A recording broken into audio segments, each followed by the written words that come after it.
Season meetings against Oklahoma in April outscored the Sooners 7-2 in a low-scoring affair. JT Quinn, part-time reliever, part-time starter, gets the ball to get this thing going. This is just his 6th opening assignment of the year, 1-1 with an ERA of 2 1/4. He's only thrown 28 innings. What do you got on him? Well, opening day started last year for Ole Miss, and when JT Quinn, he kind of showed up to school famous. When he got to Ole Miss the first 2 years, thought he was going to be a weekend guy. Has been better this year, I would say, for Georgia, but still is bounce between that bullpen and the starter's role. I'd say, I mean, for need length, maybe 3 to 4 innings. If you get that today out of Quinn today, I think that this Georgia staff would be happy. Well, just from an offensive standpoint, it is speed versus power. Here's how OU lines it up today, featuring Easton Carmichael, who's riding a 4-game hit streak with 7 knocks over that span.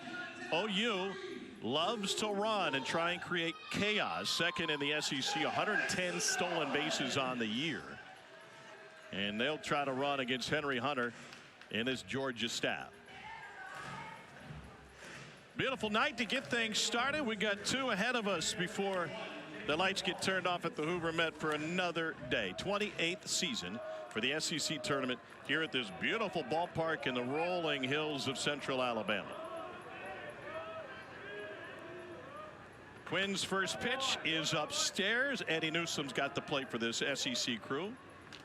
Jason Walk, the sophomore from outside of Atlanta, Ackworth, Georgia, lead things off. He was 1 for 4 with a home run in OU's win against Kentucky yesterday. Shadows getting long. It is perfect 82-degree baseball weather. Chopped to first. Christian Adams takes it, and there's 1 down.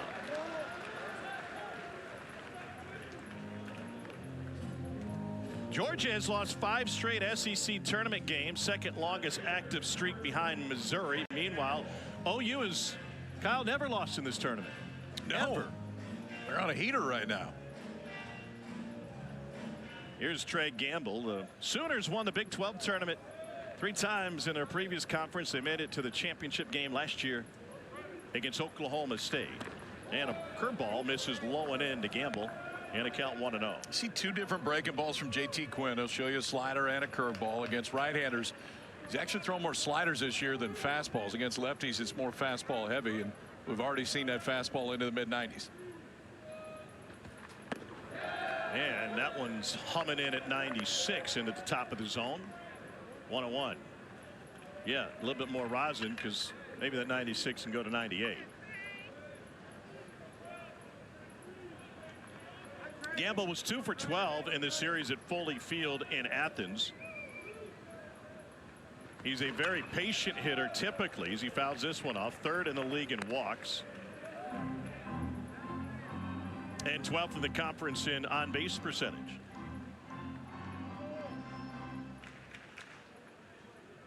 Junior from Alpine, Utah, came to Norman by way of Salt Lake Community College.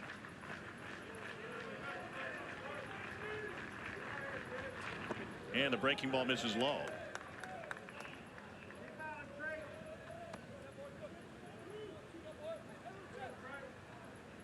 Gamble was a 13 junior college All-America last year. He hit .375. While at Salt Lake Community College, he popped in to watch the Sooners in their series against BYU in Provo, Big 12 series. That one popped off the mid of Hunter. Full count. Talking about this OU offense, and there's not a ton of power comparatively when you look at other teams in this SEC tournament. Just one guy with double-digit home runs. That's Easton Carmichael, but 110 stolen bases. It is a chaotic offense when they get on base.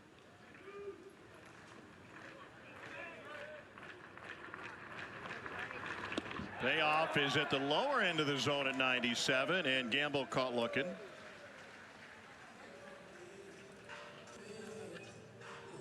So there's 2 down. Oklahoma's 61 home runs on the season. That's 12th in the league, leading to less than 7 runs a game. Also 12th out of the 16-team conference.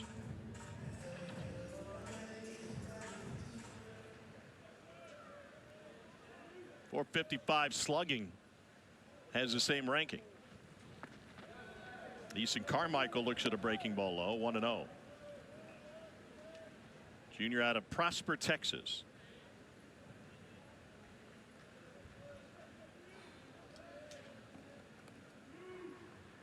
He was first team all Big 12 last year for the Sooners and chops this one to the left side off the bag. Slade Alford and sidearms to take care of Carmichael.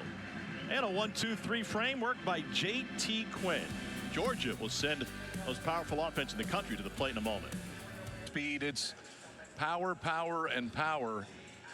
And he's made a big jump this year, too. From a control standpoint, just 20 walks, 112 strikeouts, and 83 in the third. So the walk number for a power guy that has a number of strikeouts that he does is actually extremely low. Should hear his name called in the top half of the first round this year. But it is one of the premier arms against one of the premier offenses in the country. It's a great matchup. Tied for the league lead in wins, and he leads the league in ERA. Here's a look at Georgia's batting order, and in the friendly confines of Foley Field, they have taken advantage of putting them into the pine trees. 132 home runs is the best in the country, 69 of those in league play. They score 8.5 runs per game. That is also second best in the SEC.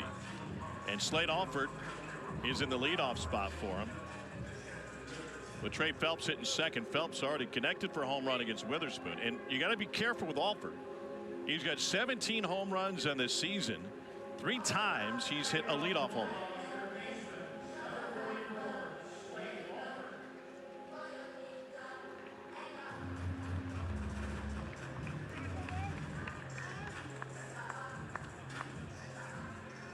'30th SEC tournament appearance for Georgia. They've never won this tournament. Made it to the finals 3 times, but most recently 1989.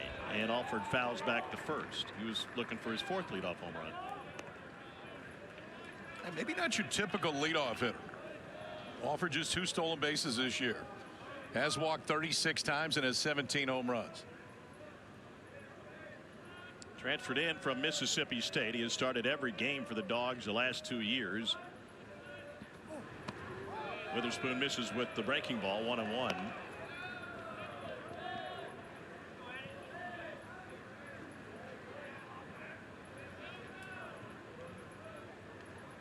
Alford lost about 20 pounds in the offseason with a bunch of track work, and he said he noticed that, especially defensively, being able to move a little bit better.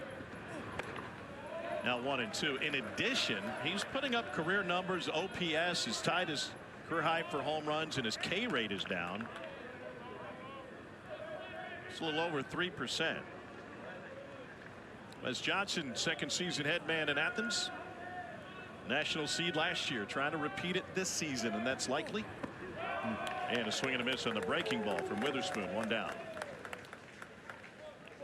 You saw both breaking balls for Witherspoon in this at bat. The fastball up to 98. Saw the slider earlier. This is the curveball, and you can see that true top to bottom curveball spin. Doesn't have a whole lot of side to side. Doesn't need it if you have that much vertical break. First out of the game for Kyson Witherspoon's a strikeout.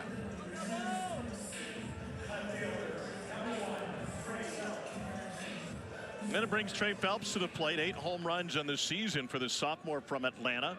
Had a great year last year for Georgia. Freshman All-America season. Helped him to the supers, and he rips this one high and deep to right field. They saw Harris deep into the corner and up against the fence off of his glove. They say it's a fair ball, and Phelps will go into third base standing up with a 1-out triple. A home run and a triple against Witherspoon for Phelps this season. What's that greenhouse out in right field in Athens? The greenhouse just rotates year after year. We sent a pizza one year. This would have cleared the right field fence in Athens, Georgia. Instead, just off the glove of Dason Harris out in right field. Trey Phelps saw it drop, put on the burners. It's a 1-out triple. Maybe something to watch, too, for this Georgia offense. They are aggressive, but have now swung at the first pitch each of the first 2 guys.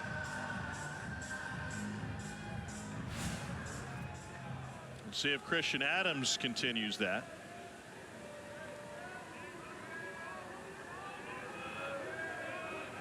Adams hitting .273 with 5 home runs. Indeed he does, and he skies it to right, and Harris tested again deep in the corner and up against the fence, but lost it. What an effort for Harris. This is a big old ballpark, 335 down the lines, and he's had to run a couple of sprints. He timed it out well, too. I mean, left hand reaching out for the wall, time to jump perfect just off the glove. Catches that Phelps is going to score easily, but now Adams' new life, and each of the first 3 hitters have swung at the first pitch, all fastballs. You think Deshaun wants to get some oxygen? Like, just give me a minute, Get it fellas. to somebody else for a minute. Let me just hang out. Here's Christian Adams batting 100 points lower against right-handers this season. That curveball skips across the plate. Great block by Easton Carmichael, who's about as good as you get behind the plate.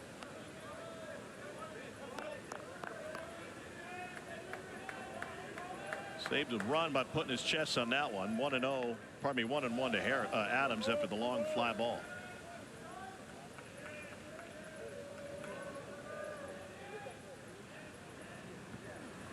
Perhaps a differentiator in this game tonight is the fielding proficiency. Georgia, one of the best in the country, and Oklahoma comes in 103rd in the country at 972. They've committed 19 more errors over the season than Georgia has.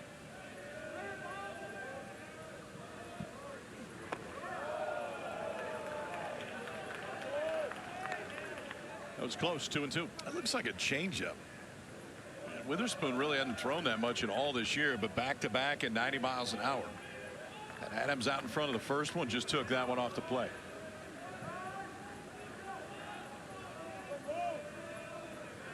Phelps a runner at third. Here's the 2-2 to Adams. So is that 3 straight changeups? It looked like it.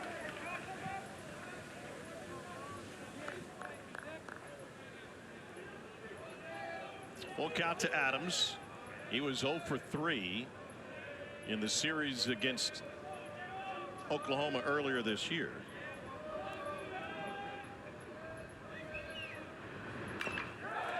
And just caught a piece of it.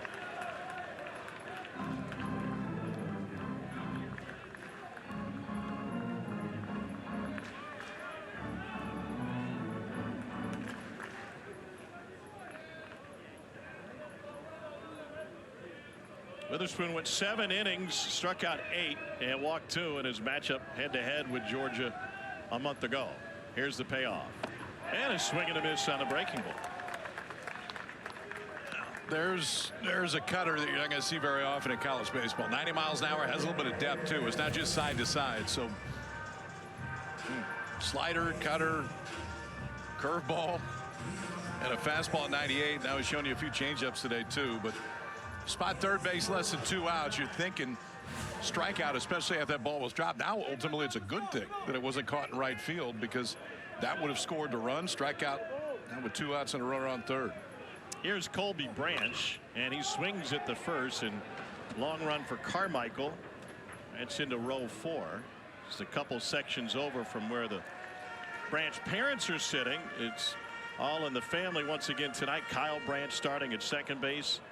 Mom and Dad have the split jerseys. A little warm. I guess Dad tucked his on the chair.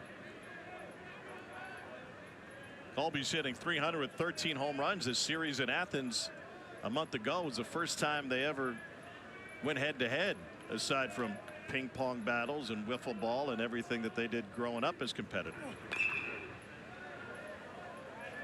0-2.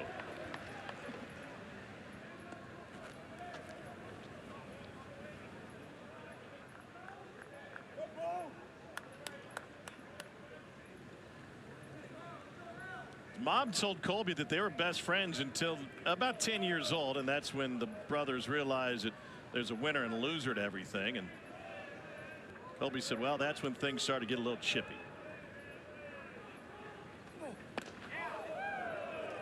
Now the cutter looked like 1-2.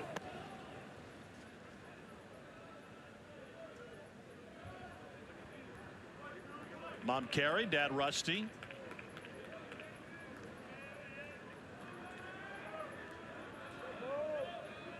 I feel like the Bulldogs jersey is the better of the two. Behind him, 2-2.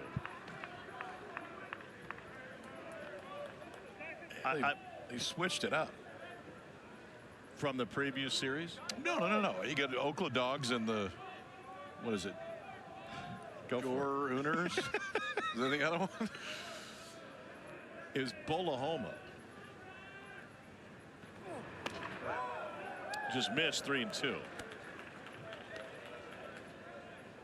SEC Inside did a great piece on him earlier this season when they're in Athens for that series. Right now. Colby's hitting .328 against right-handed pitching on this season. He has been prone to strikeouts. Third in the league with 71 of them.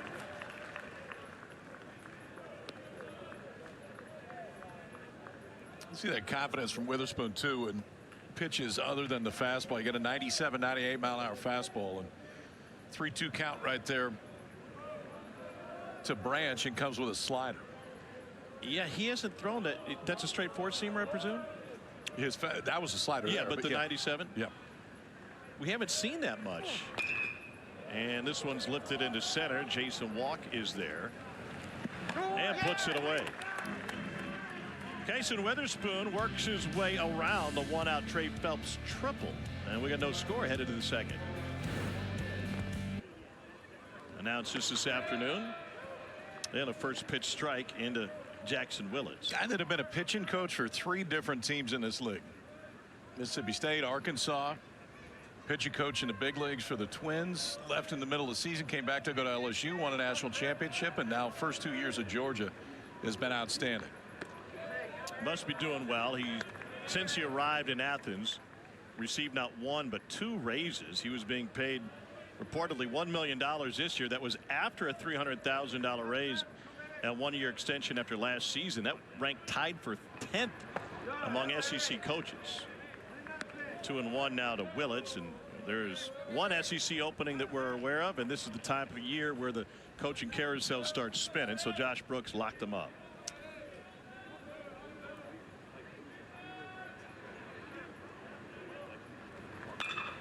Sharply hit up the middle, past the diving Ryan Black, and Jackson Willits has OU's first hit of the game.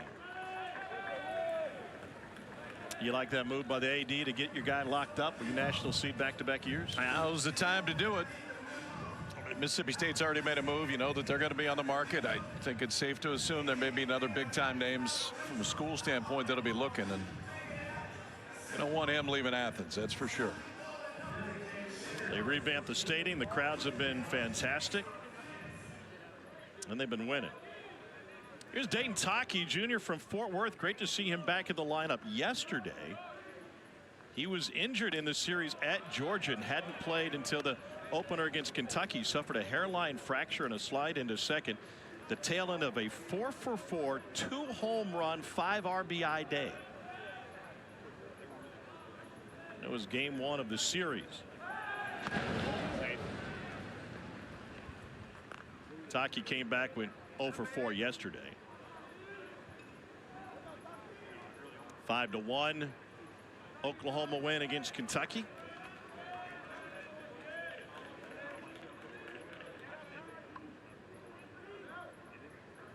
Willits not going, and in for a strike, 1-1.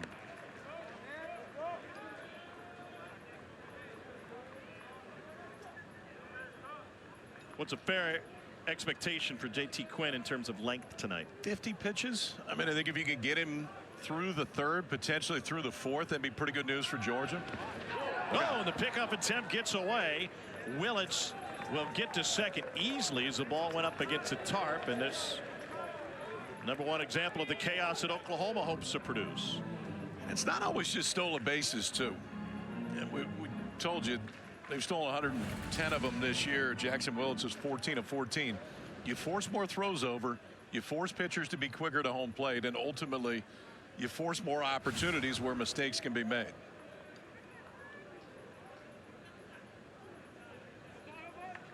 And now Branch will keep a close eye on Willits at second. 1-1 to Taki upstairs. Taki's a junior from Fort Worth, Texas. Played at both Weatherford High School and then Weatherford Community College.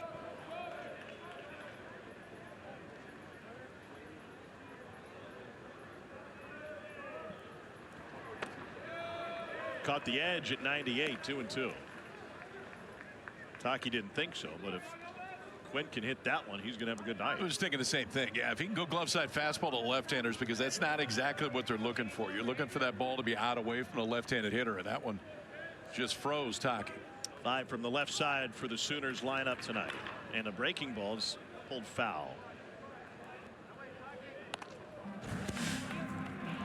Mentioned 2 home runs in the matchup at Foley Field. That was a line drive that got out in a hurry, and the second one came against tonight's starter JT Quinn. You can see that swing path too, man. It's a typical left-handed swing path that'll go right into a breaking ball that's coming back into him.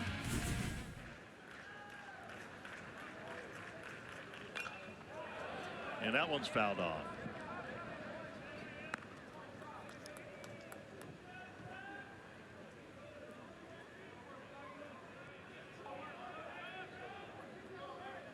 So Taki, the vacancy for the injury notwithstanding, has hit safely in 19 of his last 20 games. He was on a roll when he got hurt.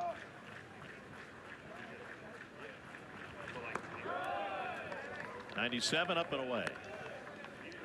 Yeah, this just isn't an offense too that can afford to lose thumb. To get Taki back is a big deal for Oklahoma. That isn't going to live or die on the home run, but he is a guy that can run it out.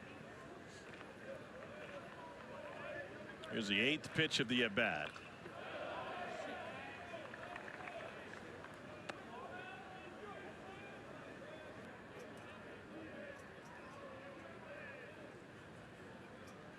Skip Johnson, head man at OU.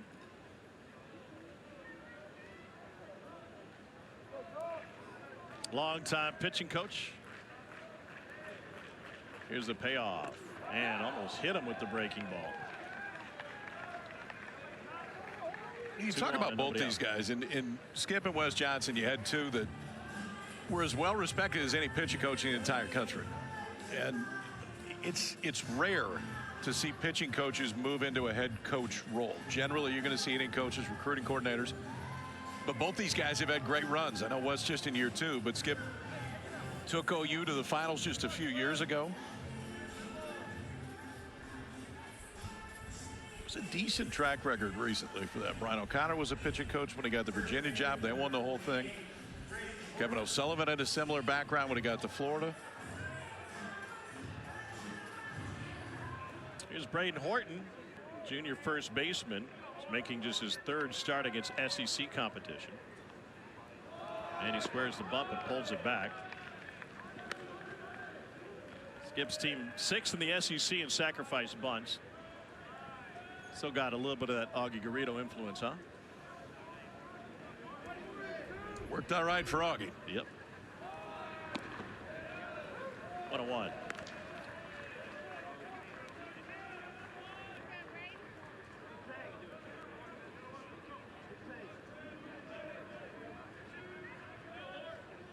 Willett's a runner at second. Taki's at first. Opportunity for OU. And the bunt is off of his foot. It wasn't ruled that way. It's ruled a fair ball, and Oklahoma will take it. Sacrifice gets Willits at third and Taki to first.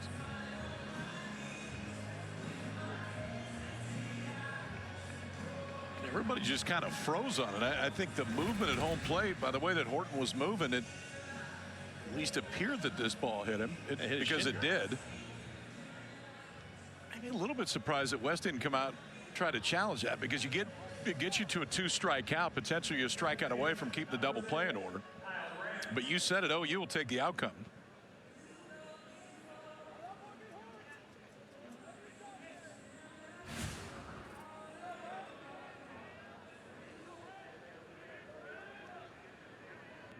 Two in scoring position for Kyle Branch. Horton does his job. And the infield end for Georgia. And a first pitch strike at 97, 0-1 to Branch.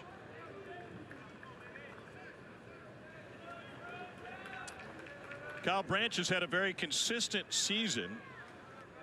He's only seen his batting average dip under 300 a couple of games this year. He comes in at 304. Look how far away Hunter set up. And they got him. 0-2. Hunter was set up behind the opposite batter's box. Yeah, he may go a little bit further out this time, too. He was sitting a good 6 to 8 inches off in that 0-1 pitch. Not even really looking for it over the plate. Didn't need it right there in the check swing by Branch. Branch from Lucas, Texas at Lovejoy High School. Down in the count. And that went off the plate, 1-2.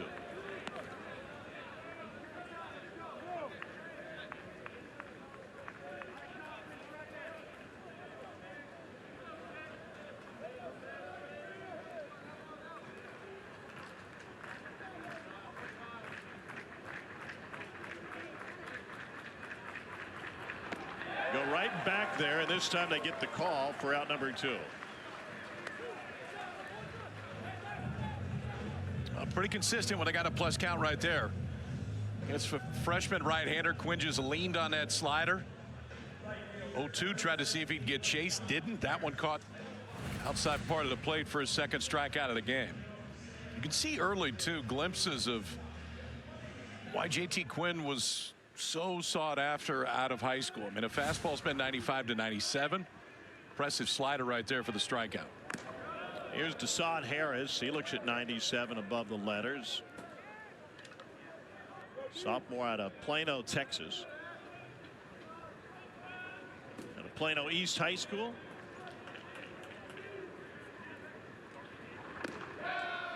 Lynch at 97 there, 1-1.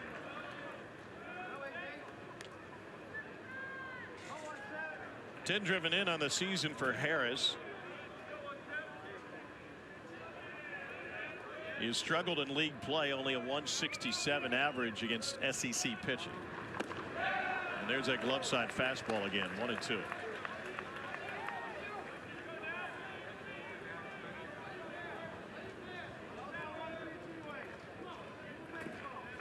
Well, it's at third, Taki at second. They were both there with only one out.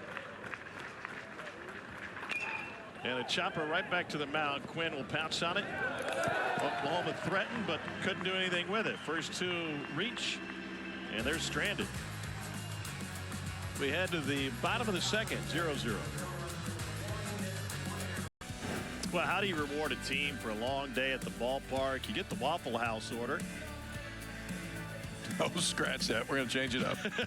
Nope, just kidding. I like mine smothered, covered, and chunked, please. I admit something to you. You've never been? Once. Oh, my God. One time. In Kansas City, of all places. Waffle House, capital of the world. Everybody's got a story from Waffle House. Nolan McCarthy leads off the second inning against Kyson Witherspoon, senior from Kalamazoo, Michigan, who was playing at Kentucky last year, helped him to Omaha. And he swings at the first. All 5 Georgia batters have swung at the first offering from Kyson Witherspoon. And this is a big-time departure from Georgia's normal approach.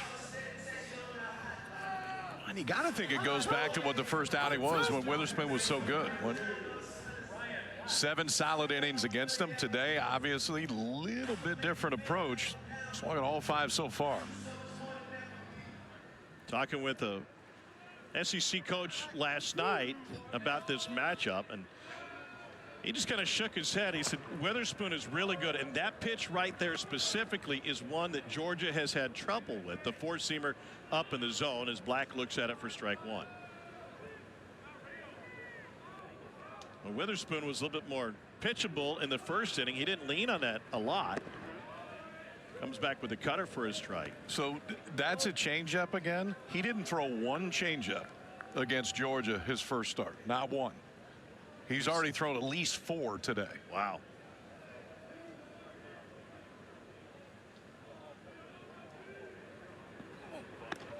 What does that tell you about his advancement as a pitcher and not just a thrower, and the ability to the guy that you have in the dugout teach? He just added it this year. I mean, it was kind of midway through the season that they started, and I think it makes sense. You want something that'll move away from the left-handed hitters with a little bit less velocity, but that dude knows how to teach him.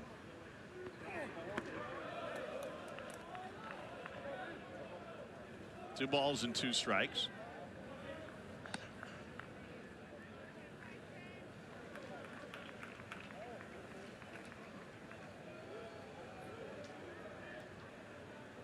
Ryan Black didn't play in the series at Foley Field in April. 292 average with 7 home runs. And he sends this one to the right side. Horton has it and throws it to Witherspoon covering. 2 down.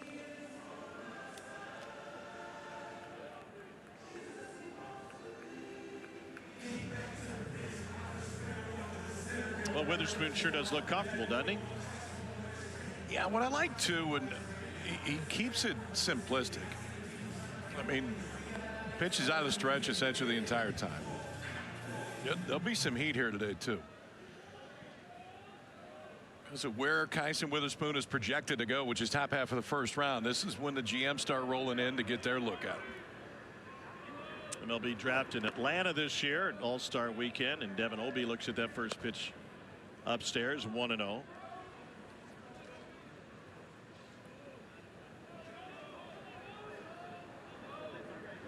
Double-digit home runs for the senior from Nashville.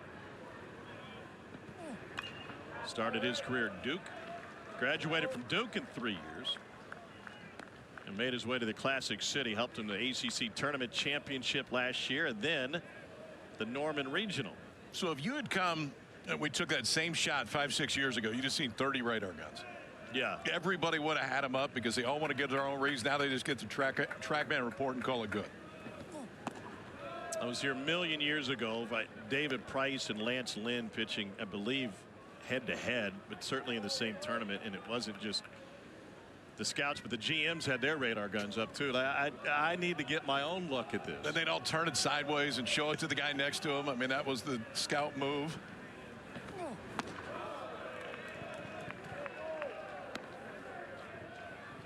So we're predominantly, correct me here, but fastball, changeup, slider tonight? He's thrown a few curveballs, thrown a few cutters. I mean, he's thrown 5 different pitches already. 3-1. There's the fastball at 97.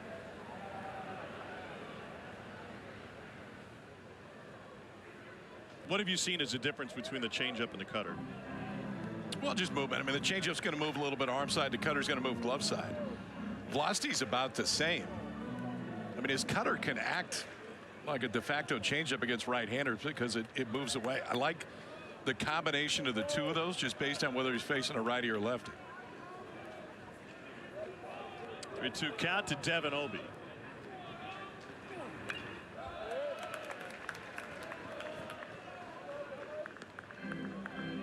Obie's only hitting $170 against lefties this year. He's over 300 against righties. Takes his average at 2 1/4.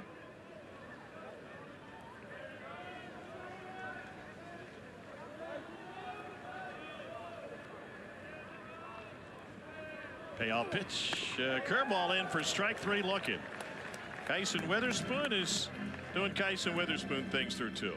I think he's got the A stuff today, Tommy. Fastball up to 98, a couple different breaking balls.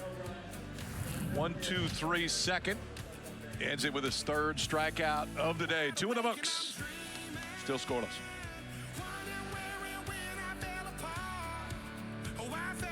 Could play their way up to that #1 overall seed.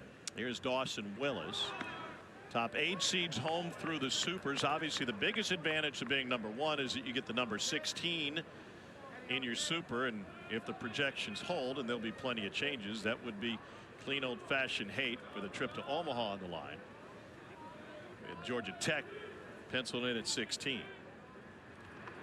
Willis has been struggling, just 2 for his last 30. And they count now 1-1 at OU's 9-hole hitter. Georgia is a top 8 regardless of what happens today. I think this tournament just depends which of the 1 through 8 they will be, but the resume is plenty even if they get knocked off today to hold on. 1-2 now. Look at the resume for the Georgia Bulldogs. 42-14 overall. They started the season 20-1. And the #1 RPI in the land.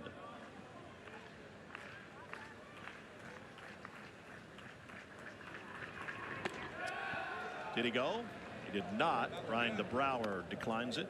2-2.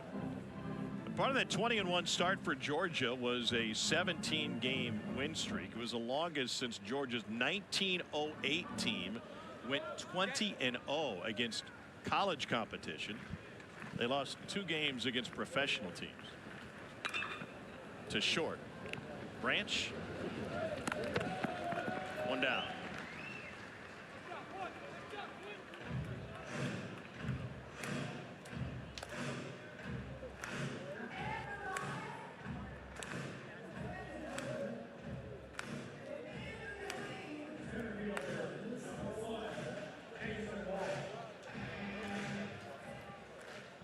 And now Jason Walk back to the plate.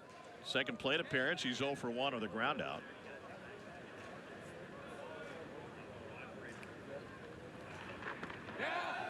Strides into that one but holds back.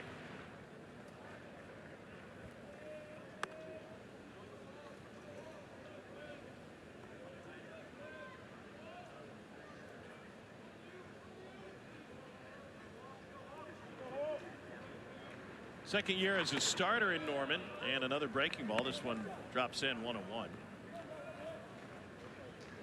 Coming out of Acworth, Georgia, was rated the #2 infielder in the country.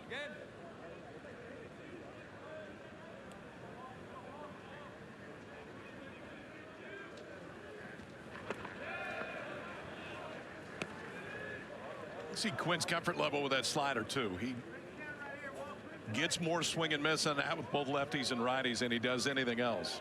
All 3 so far in this at bat to walk, all 3 sliders.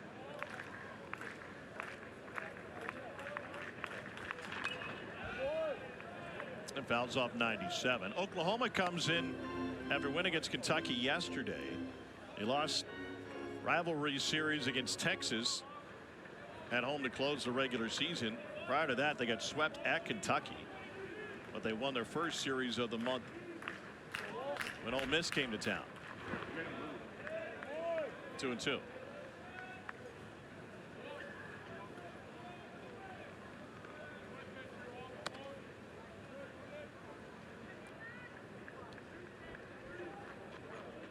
Prior to that, the previous series win for OU came in a whitewash in Como. They run-ruled Missouri 3 consecutive games. 2-2 to Walk. Got him swinging. Third strikeout for JT Quinn. Yeah, really good early signs here for JT Quinn. And we talked about the different roles he's been in this year, some out of the bullpen, some as a starter. This also could be not a dress rehearsal, but potentially Quinn goes out and gives you 4 or 5 today. I think if you're Wes Johnson, looking forward to next week because they're going to be a 1 seed. Yep. Is potentially who do you throw game 1 and maybe not have to throw Curley in that opener. First offering low to Gamble.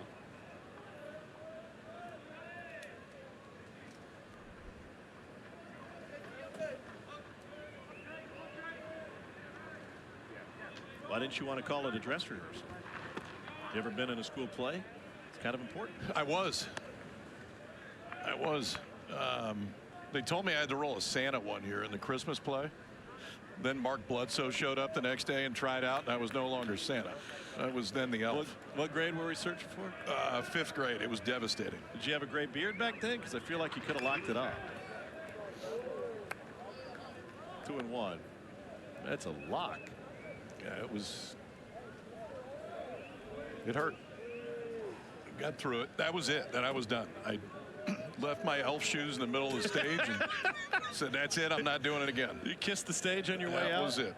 I am retired from the theater. 2-1 pitch.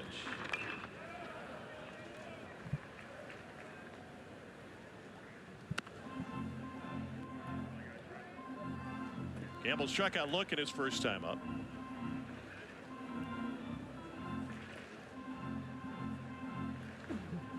Georgia's starting to get loose. Some guys roaming around. Thought was Quinn would be good for 50, and he'll be at least that. Makes you wonder with his efficiency if they're running back out there for the 4th. And a swing and a miss at 96, holding the velo for sure. Four Ks through 3. When we return, we'll talk with the head man in the Classic City. Wes Johnson will throw a headset on for us. And we're getting seen for a second time, so I think this is getting us ready for the postseason. Hey, Wes, we were talking just about you and Skip, and there's not a lot of pitching coaches that go on to be head coaches. There's a lot more that come from the other end of the dugout. For you, having been on the pitching side most of your career, what's that transition been like? Because obviously you guys have been incredibly offensive since you got there, and you're going to be a national seed both years. Yeah, I think the biggest thing is we're tired of looking at how to get really good hitters out. So you know what they look like. You may not be able to teach the swing, but you know what they look like, and that's kind of the approach. You know, I don't give a ton of feedback to our our hitting coaches Will Coggin and Nick Amorati, but you know, you just know what it looks like when you got to get them out, and the good ones, and how tough it is, and those are the things you pass along. Wes, thanks for your time. We appreciate it. All right, thanks, and go Dogs. Thank you, Wes. Former boll weevil from Arkansas, Monticello. He started.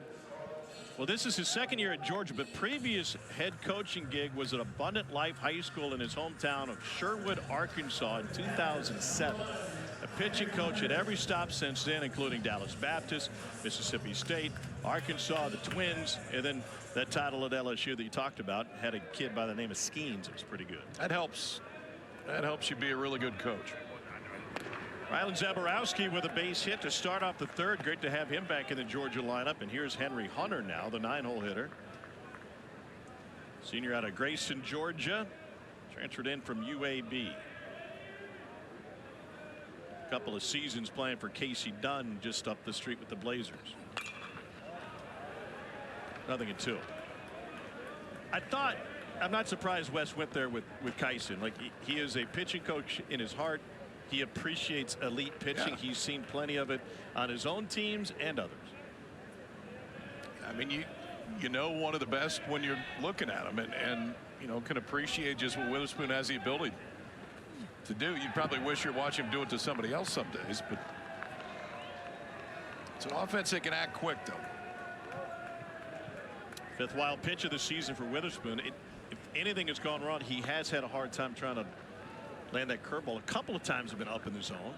At what point do you ditch it? You said he's thrown 5 different pitches tonight. If the runner on base and you're having a hard time landing it, you just put it in your pocket until the bases are empty? Yeah, potentially. I mean, I think you figure out, and it changes day to day, just what you're most comfortable in from a stuff standpoint. Bullpen dictates some of it, but then when you get in the game, and the other is just who's standing 60 feet away, and from a matchup standpoint, what makes more sense?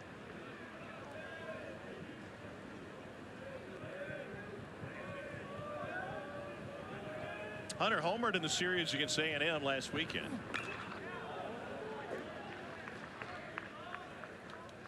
It's his 9th of the season. Fouls off the changeup, 2-2.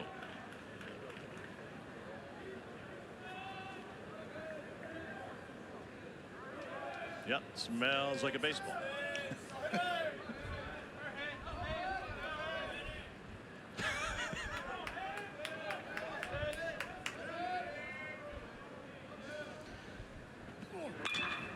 Sharply hit right into the shift. It's into Willetts' glove, and it's a ground out that allowed Zaborowski to move to third.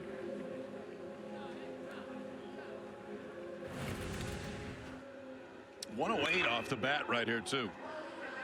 Henry Hunter will show you some power. 9 home runs out of that 9 slot right there with the shift on. If it's not on, it's probably a base hit, and Georgia's up 1-0. But with the shift on, a good read by Zaborowski. Ball to his left. He advances 90 feet.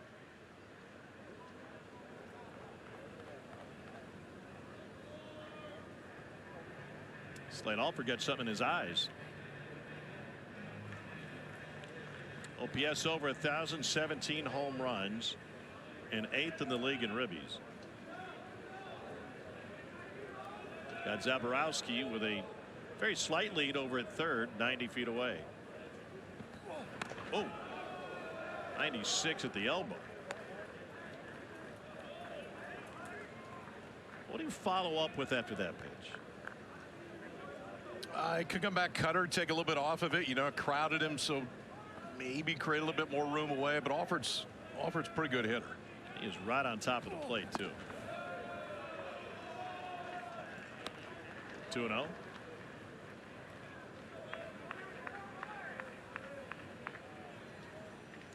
And we'll get a visit after falling behind 2-0. To the top home run hitter in this lineup today. Remember, Georgia's still without Robbie Burnett, who's third in the league in home runs. He's battling a hamstring injury. Was injured early in that A&M series.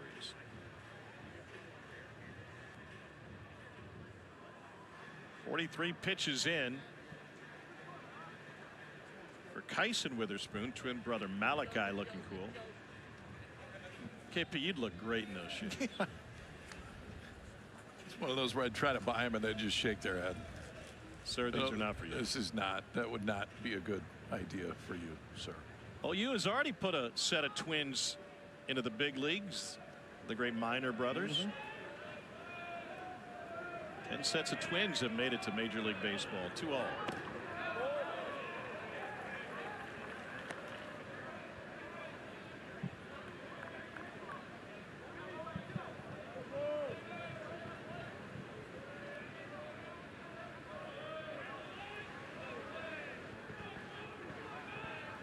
One to Alford.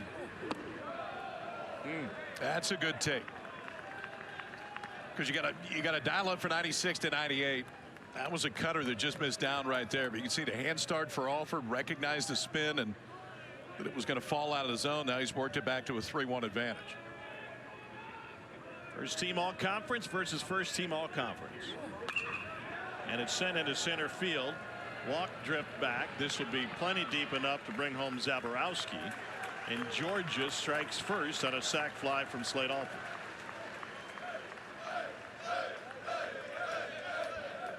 Was trying to work the ball up in the zone. Something for Alford that he can get elevated deep enough in the outfield. Got another cutter right there at 90 miles an hour in the outside part. Use the middle of the field, drive it deep enough. Leadoff single by Zaborowski, comes around to score the first run of the night. RBI number 60 for Alford. That's top 10 in the league. Now Trey Phelps, who's homered and tripled against Witherspoon already this season, shakes his head at the first. 1-0. He's been wearing that jersey unbuttoned that deep since high school. He said, I got to the diamond, was talking with older players, and they said things could go great or they can go terrible, but just be yourself. Here's Harris in the sunlight, and that will close the third. Georgia gets a run across on a base hit, and then a sac fly. It's a 1-0 Bulldog lead. We'll chat with the skipper, Skip Johnson, after this. They can hit a little bit, team that can really pitch and play good defense. I mean, it's just a balanced team and guys that really care. I mean, and we're in a world today where I mean, it's not the whole team. You know, that's the biggest thing. Hey, Skip, I know plenty of people have asked you about Kyson. I'm sure scouts and everybody else does. But if you got to explain why he's so good, how would you explain it? Probably his humility. So it's a high level. And I think that, you know, as much as anything, his humility and his work ethic, I mean, it's he works extremely hard. I mean, I can remember I was working with a freshman, and I get through working with him. He's out there, you know, working with him, and that's his leadership.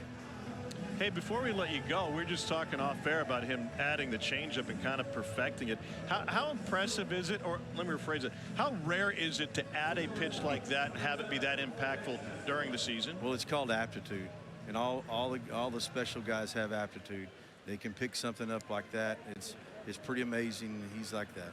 Skip, thanks for the time. We appreciate it. Thank you, Skip. Thank you, guys. Easton Carmichael reaches to start the fourth inning on a bullet up the middle, and it brings Jackson Willits up. And he scorches one down the line. That is a fair ball. Carmichael ended up at third at least. McCarthy has to slide to pick it up in foul territory. And Oklahoma has got two in scoring position with nobody out in the fourth.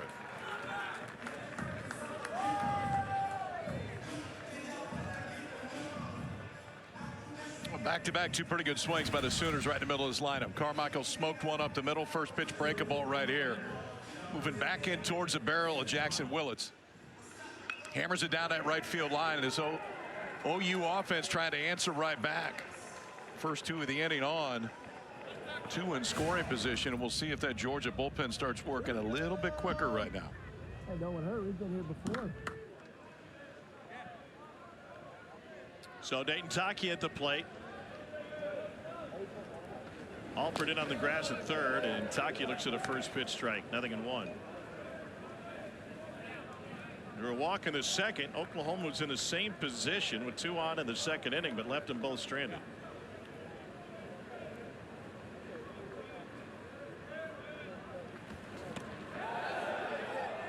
Did not go. Avero January down the third baseline.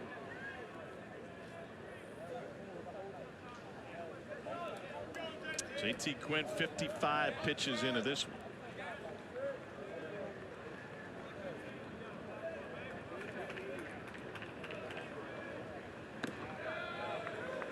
And it's been an issue for Quinn over the course of the season. 2 of the 4 leadoff men have reached against him. Leadoff batters hitting .385 against Georgia's 6-time starter.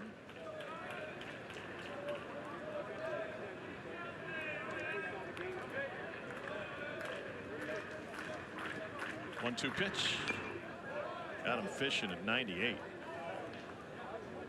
They've got issues with the pitch comms situation now. And Henry Hunter was the first one to point it out. Suppose that's what happens when you take a fastball foul tip and go, wait, it wasn't exactly right, buddy. At 98, you get the thumb burger here in the 4th inning. That one doesn't feel good if you don't catch it in the middle. We talk about stuff so often and how tough it is to hit it, and it's not easy to catch it either. Especially when you're expecting a different pitch. Yeah. Cross somebody up at 98, that usually draws a discussion. Like, hey, buddy, let's go ahead and replace the batteries in that thing.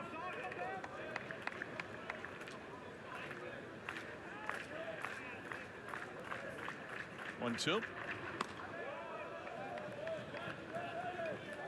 It's spread out approach by Taki here too. 2 strikes, front foot's a little bit open, but there's literally no stride. It's just moving the way back as that pitch comes in, trying to simplify here with 2 guys on base. And he can't locate that 97-mile-an-hour fastball. Striker number 5 for JT Quinn.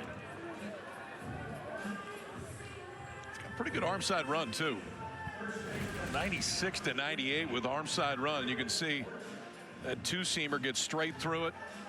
And that is going to move away from the left-handed hitter. Wes Johnson on his way out right now, but JT Quinn has looked good today. I know he's given up a couple knocks in this inning, but the stuff has been plus. The velocity is now held just shy of 60 pitches, and we're still at 97. They had DJ Radke throwing in the Georgia pen, but it doesn't look like Wes is going to make an immediate move here with the 6-hole hitter Horton up, who's making just his 6th start.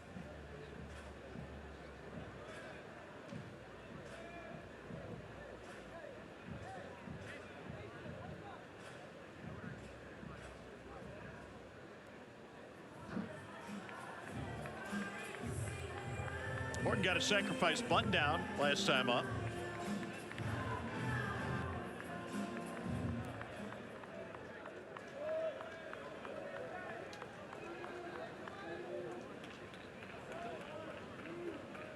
Two on with 1 out.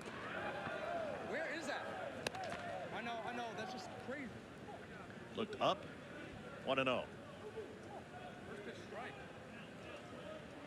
Horton transferred in from Liberty. He was a 45-game starter there as a sophomore, Pennsylvania native.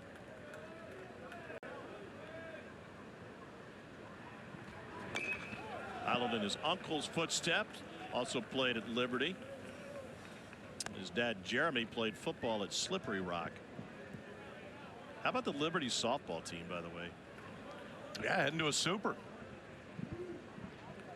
Going to Oregon. They knocked off the #1 overall seed Texas A&M. The #1 overall seed had never lost in the regionals.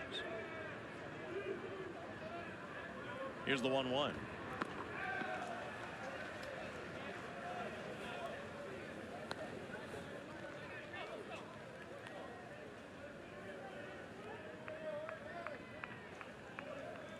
Carmichael started this inning with a blast up the middle, then he moved to third on a Jackson Willits double. Both waiting to move. It is 1-2 to Horton.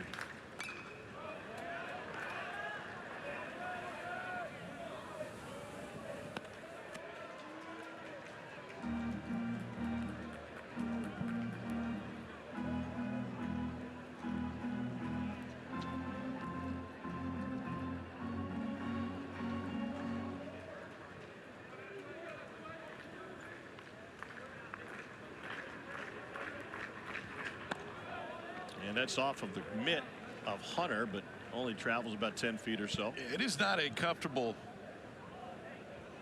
stuff combination for Quinn to catch. Already seen a few times today too. Henry Hunter has had a hard time handling that fastball that has really good arm side life, man. It jumps as it gets closer to home plate. Velocity there still at 95.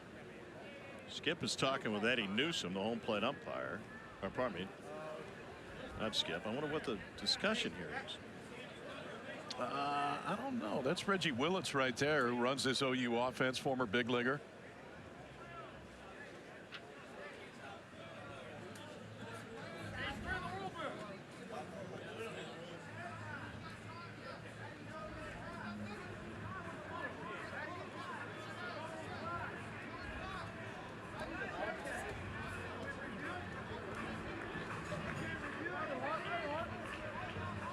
This is what happened. If the ball is live,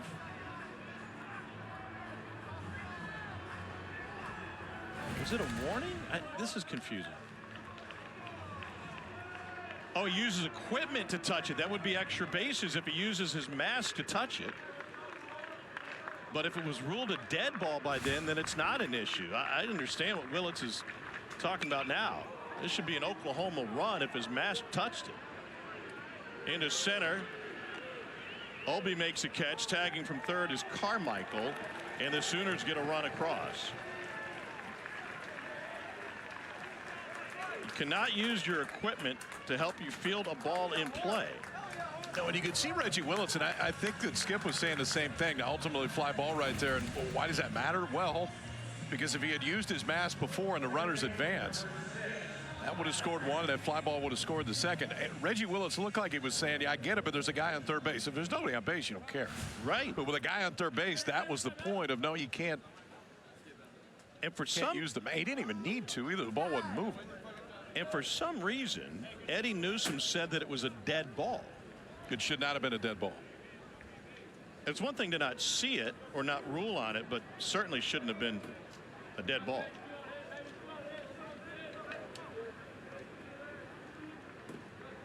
So here's Kyle Branch. Struck out looking his first time up, and Quinn fits one in for strike one.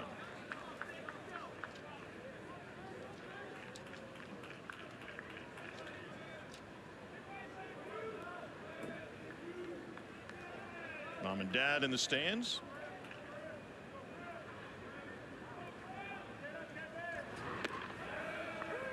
Nothing in two.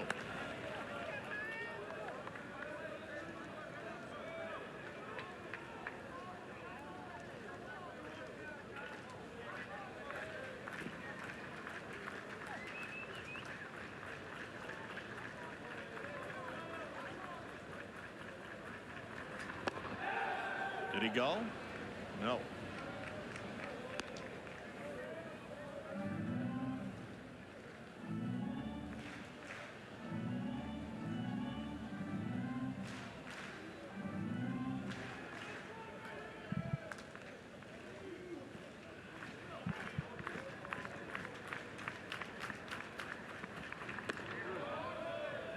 Two and two. This may be the last hitter regardless for JT Quinn.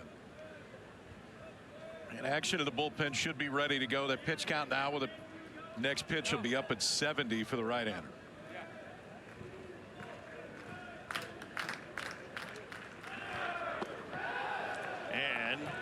That time he did go.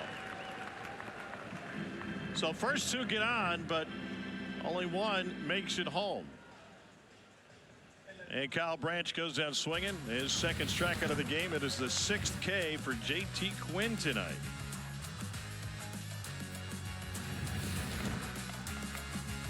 Day off. Get the Hogs on Friday. Here's Christian Adams, who fouls the first pitch off.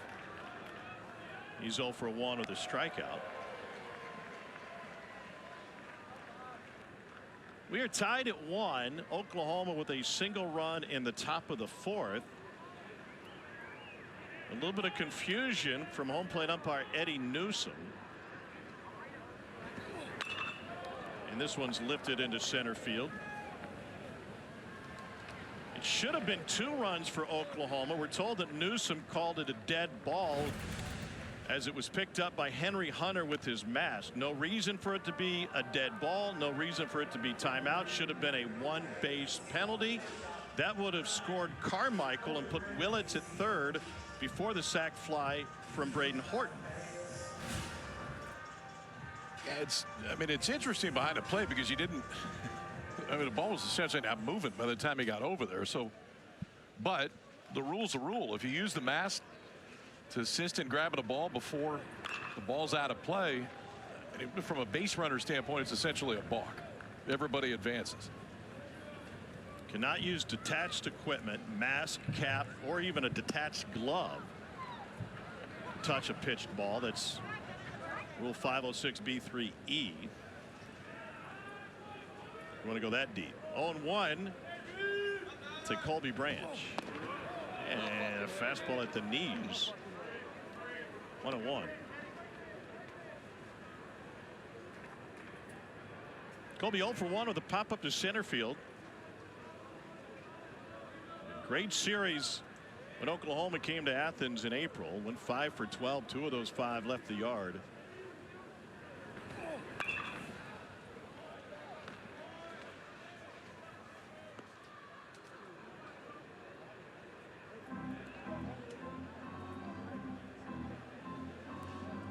Colby is a big brother, a couple of years older than his brother Kyle. And Colby, who started his college career at Baylor, that would really mix things up if they try to get a Bears jersey as part of that. And goes down looking. 2 down. 4th K for Witherspoon. Yeah, and he hadn't walked anybody either.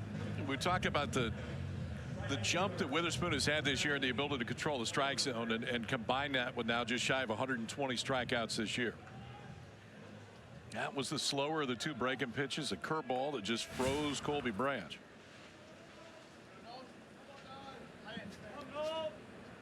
So here's Nolan McCarthy. And a curveball in for a strike, nothing in 1. Kyson has been far from perfect with that curveball. One of them turned into a wild pitch with a runner on. That one was beautiful. Comes back with the fastball that's popped up to the right side. Harris charging in, Branch is back, and he makes the catch to close the inning. And that was a quick one, worked by Kyson Witherspoon. Tonight, Kyson Witherspoon has been magnificent. He has struck out 4 and hasn't walked a batter. JT Quinn got the opportunity to make his 6th start of the year, and he exits after a 4-inning 6 strikeout performance, giving way to the Georgia bullpen. Here's the comp. 70 pitches for Quinn through 4. And JT Quinn matched him today too. 4 complete. Quinn's pitch count up right at 70. So Georgia will go to the bullpen here. They had DJ Radke up and warming, and then later on got Matthew Hoskins up. It will be Hoskins right here on for the 17th time. 2 of those have been starts. 21 walks and 25 and a third. But you can see the stuff profile there too. There's plenty of swing and miss.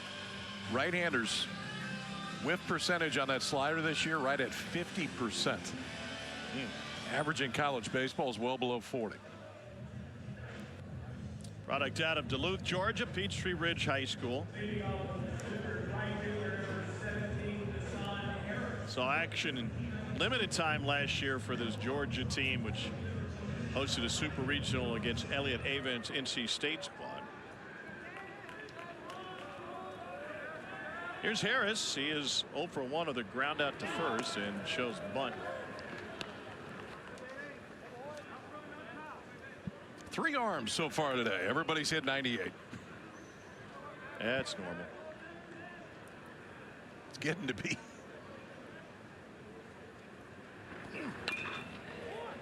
And now 99. Little underhand toss, 1 down.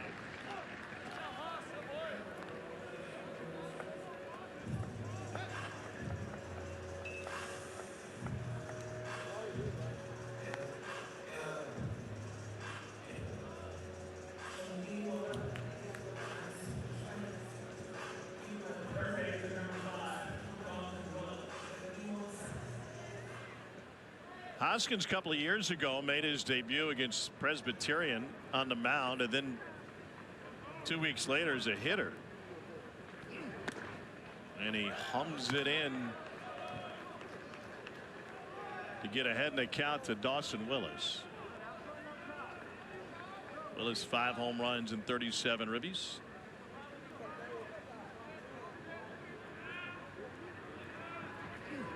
And then the slider, 0-2. We talk velocity. There's been 11 guys this year in the SEC conference that have hit 100 miles an hour during the course of a game. Hoskins, one of them, has been as high as 100 this year. Injuries throughout his career heading into this season, and this slider is lifted to right. McCarthy. 2 down. How many did you say? 11. Scott 11. That's a little wild, isn't it? That's a lot of them. Wiggins at Arkansas, I think, has thrown the hardest pitch of the season. Yeah, 3 of those guys from Georgia. Yep. Wiggins just shy of 102. That's the hardest pitch of the year in this league, and probably any. Jason Walk fouls it off his ankle. When you were in college, how many guys touched 100? 2. Who were they? Billy Koch, Matt Anderson. Billy Koch was a starter at Clemson, went 4th overall in the draft. Matt Anderson was a closer at Rice. I don't know that there's been another closer that's gone 1st overall since he did. He was one of 3 Rice pitchers that win the 1st round that year.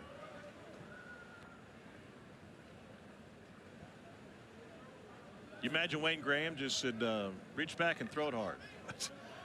Go throw 100. I'll see you in 10 minutes. Oh, one of the great personalities of the game. 0-2 to Jason Walk.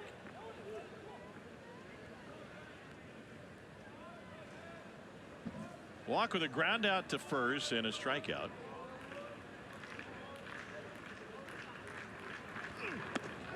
And blows it by him. 1-2-3 inning worked by Matthew Hoskins.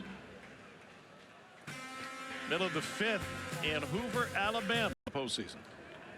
Well, the ACC so far in Durham, North Carolina has been upset central. And last I checked, that was before we got going tonight. First pitch in for a strike to Ryan Black. And if that continues, there'll be more madness. The first 5 seeds to win in Durham were the 16 seed, the 12 seed, the 15 seed, the 14 seed, and then once again 16 seed Cal. Clemson held serve today. All right. Beat Virginia Tech. Pitt is now up on Duke 3-1 in the 5th. What is going on over there? Ryan Black 0 for 1 of the ground out to the right side. Who among those teams in the ACC, like who could crash the party? Who could steal the bid? I know it's really early in the week. In the ACC? Yeah. I don't. I mean, the setup is similar to what it is here. I don't think anybody can come day one and get all the way through it. Yeah. But I mean, the one to watch is Virginia Boston College tonight. Virginia was listed as one of the last 4 in, as was Notre Dame, and Notre Dame got bounced yesterday. So very rare that the bubble gets smaller in that regard.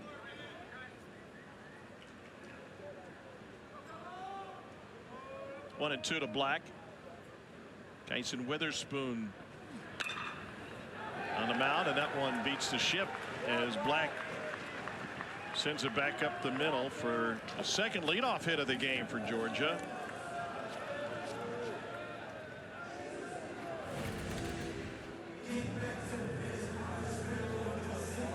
I like the change up there too. You can see it moving away, and good approach from Ryan Black. Stay on that thing, shoot it back up the middle. 99 off the bat for a leadoff single here in the fifth.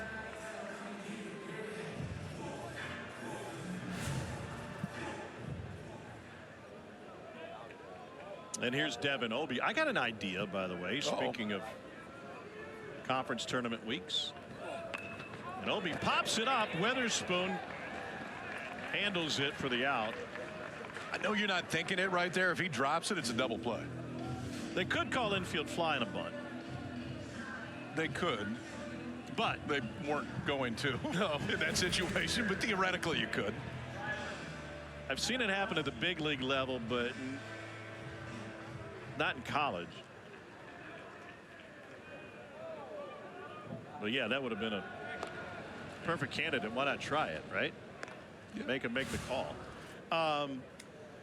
Just down the road at historic Rickwood Field is the SWAC tournament.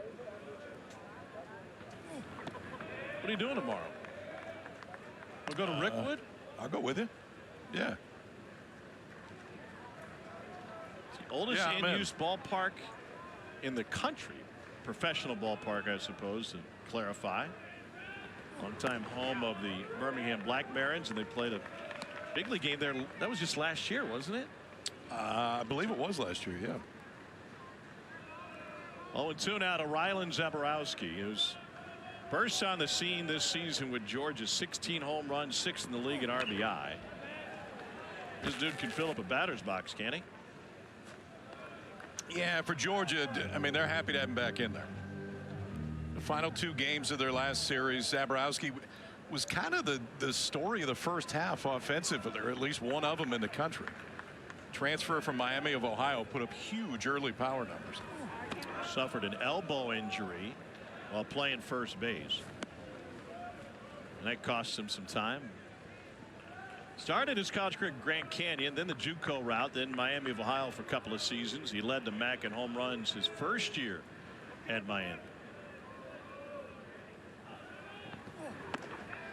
Gets him a 96 and a snap throw late at first. 2 down, strikeout number 5 for Witherspoon.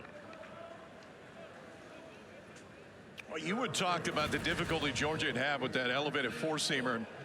It's a great look to see him get behind those seams. The one thing it makes it so good for Witherspoon is the spin rate isn't crazy high, but the efficiency is, meaning that ball is spinning almost entirely top to bottom, and it just continues that carry through home plate. You'll see hitters both right-handed and left-handed swing under that elevated fastball, and Zaborowski did right there. That last fastball had a spin efficiency of 97%, to your point. Black back before the tag. He's got 3 bags on the year. And that's if you throw that now in vogue for obvious reasons, because it works, four-seamer that you want to stay at the top of the zone. That spin efficiency. So basically saying how top to bottom is it spinning is what keeps it there. Ground ball to the right side. This is Willits. And that will close the Georgia half of the 5th. No runs on a hit, 1 left on. 1 all through 5.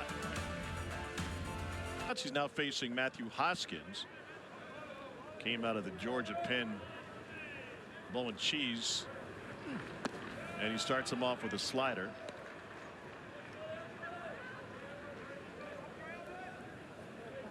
.289 average with 4 home runs. Hoskins made a couple of starts early this season. Didn't go deep in either one of those. Fastball under the elbows. There's been some inconsistency against A&M last time out 5 days ago. Allowed 3 runs over 2 1/3. Got touched for a home run. Against Oklahoma, he allowed 2 earned on 3 hits over 2/3 of an inning. That was in an 8-6 OU win.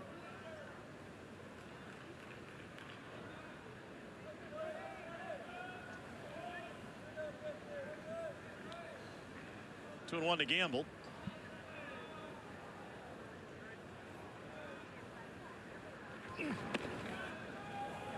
Now 3-1.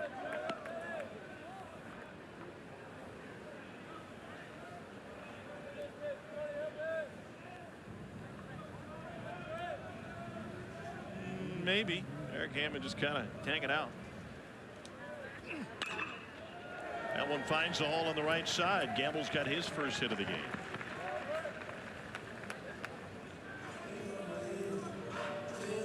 We haven't seen that Oklahoma activity on a base pass, in part because they haven't had a lot of guys on base.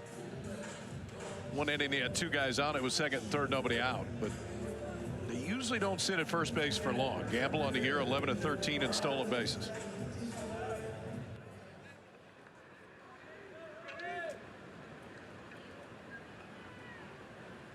Here's Easton Carmichael. Out of Prosper, Texas. An All-American campaign last year. First team All-Conference in the Big 12. Led the team in hits. Comes from a Sooner family. His dad, Darby, was an Oklahoma catcher in the early 90s. Went to Omaha in 92. Brother Braden pitched for the Sooners from 21 to 23. Got a chance to catch him a couple times. And his mom, Julie, was an Oklahoma cheerleader. In fact, Easton committed to Oklahoma before his older brother did. Committed at 15 years old. Oh. Yeah. That'll brush his shoulders off.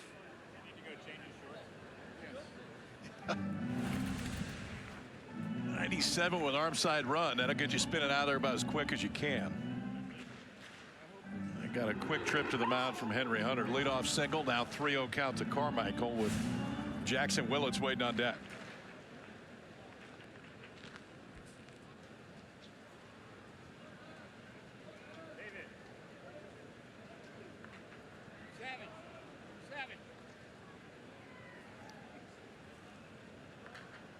Three and 0 to Carmichael, who singled and scored in the fourth.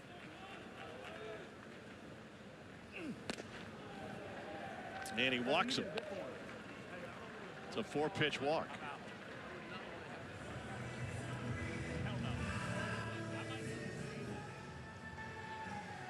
Well, I'd say the Willits boys can play a little baseball. So Reggie, big leaguer, now the offensive leader of this OU team. That's the little one, Eli Willits, who Kyler McDaniel has is a potential 2nd overall pick out of high school. Look at that, another Holiday right behind you. Yeah. Ethan Holiday, one committed to OU, one committed to Oklahoma State. I have a sneaking suspicion neither one is going to end up on campus. But for Reggie, man, you're living your good baseball life right now. You get to coach one of your sons, you get to watch your other one play high school baseball, and sounds like he's going to hear his name called real early in the draft.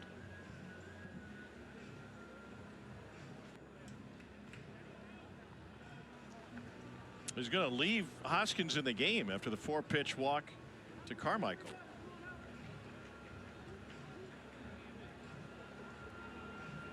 You mentioned earlier that Georgia's got a top 8 seed locked up. Yeah. And there is benefits, albeit maybe slight, if you wanted to argue, on moving up. Certainly makes your super regional on paper a little bit easier. I'm curious. This bunt is up the third base line, scooped up by Alford, and takes care of Willits. But Willits does his job. And hang with me here, but I'm just wondering if Wes Johnson is thinking, if we're going to win a national championship, we're going to need Matthew Hoskins to be the best version of himself. Not that you would pitch off in a 1-1 in a tie game in the 6th inning, but let's stick with him for a little bit and see if he can work his way out. I think you manage this ball game a little bit differently if you're Wes Johnson than if you're Skip. I mean, You do. West doesn't need to win it. Georgia doesn't. You want to, and if you get in a spot to where it's tight, then you're going to play matchups and percentages. But to your point, you're also trying to get you guys ready for next week. The breaking ball to greet Dayton Taki, 1-0.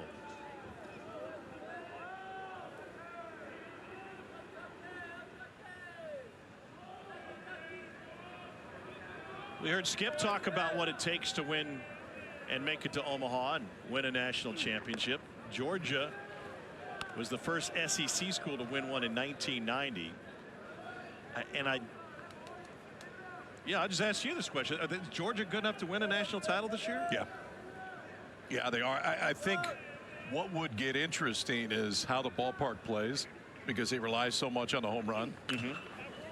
Opposite field, handled, thrown across, and the tag made. A run scores, but great plays by both Branch and Adams for out number 2 as Gamble comes home on the RBI ground out. We talked about the importance of Dayton Taki being back in this offensive lineup for OU. He's not going to beat a whole lot of balls down to first baseline, but you don't care right here. A little backside ground ball. Good decision right there by Branch, just giving the base runner. I thought he may try to go to third just because momentum's taking him that way. Base runner's going to score regardless right here, but throws off balance. Adams comes off the bag, but OU takes their first lead of the night. Now Carmichael is the runner at third, and 99-mile-an-hour strike for Braden Horton.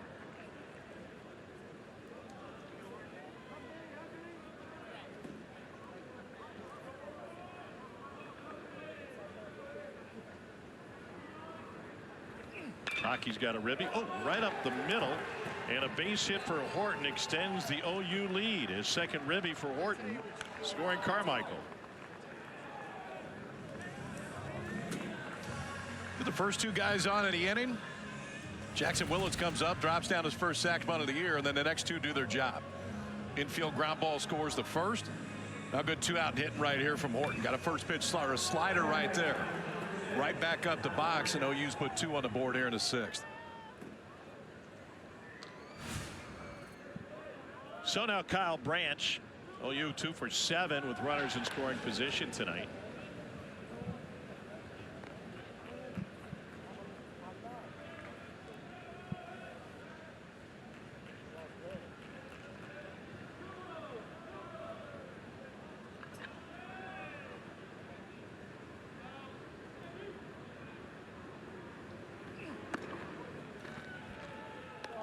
Brotherly love all over the place with the Witherspoon twins in Oklahoma, then the Branch brothers on Georgia.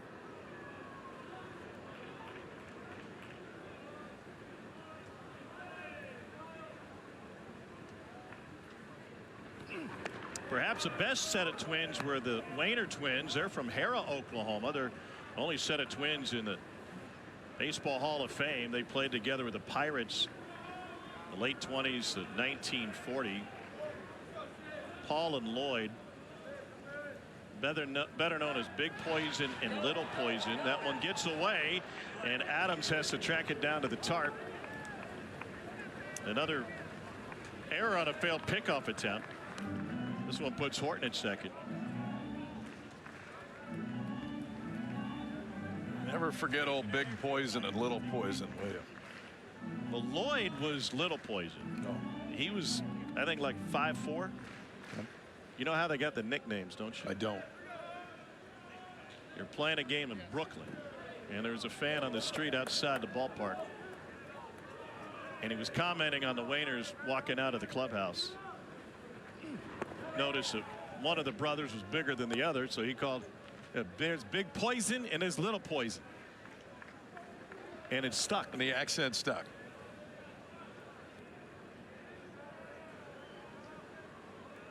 Two and one to Branch.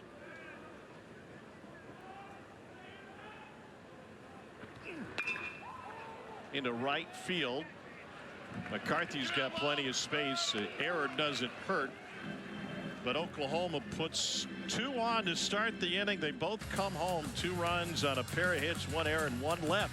And the Sooners have a 3-1 lead. Here's Trey Phelps.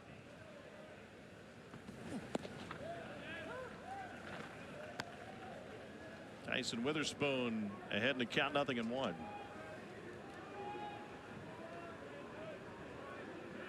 So Kyson is tied for the SEC lead in wins. In for a strike. His twin brother Malachi leads the league in losses. And I was talking with an SEC hitting coach last night, and who has faced Oklahoma. I said, what kind of disadvantage is Malachi at going the day after his twin brother? Smothering stop by Willits, but loses it as the glove comes off. And Phelps reaches for the second time. And he gave it a minute of thought. He said, well, the arm action isn't exactly the same. There's a little bit of difference. But, yeah, it's not easy as a pitcher when they just saw your clone the night before. Yeah, and I mean, from a velocity standpoint, there's a lot of similarities. But that's pretty much what they've done the whole year. Dawson Willis trying to go backhand there. Will definitely go as a hit. Here's Christian Adams. And Liam Doyle is the SEC Pitcher of the Year. If you had to face Liam Doyle's twin on the next night, he's probably not going to fare as well as the original did.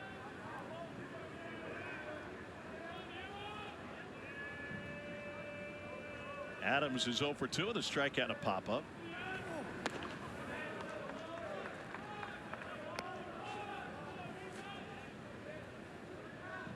Five home runs and 19 driven in for the Georgia first baseman, who's looking for his first hit against Oklahoma this year. He's 0 for 5 against the Sooners.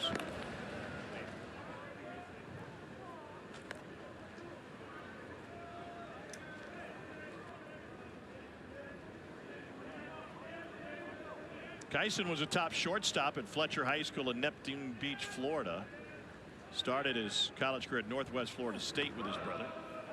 Upstairs, 2-1. That's a pretty good package deal. Give me 2 right-handers coming in throwing 98, and I'll take my chances with it. Yeah.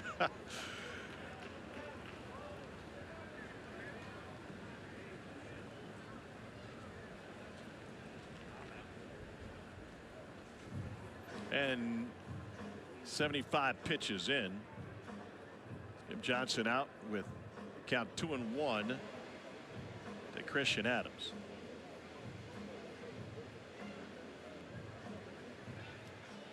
For Kyson Witherspoon this year, he's got at least 87 pitches in every start.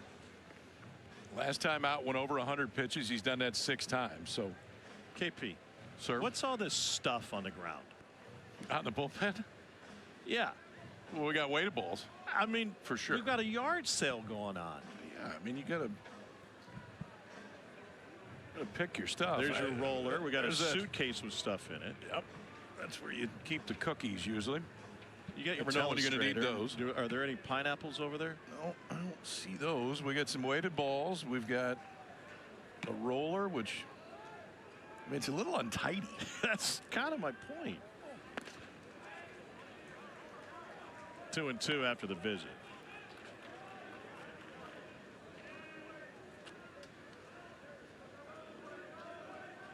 The cleanest place in Hoover right now over the course of the last 2 days has been the Alabama dugout. Rob Vaughn's guys pick up after themselves. Here's the 2-2.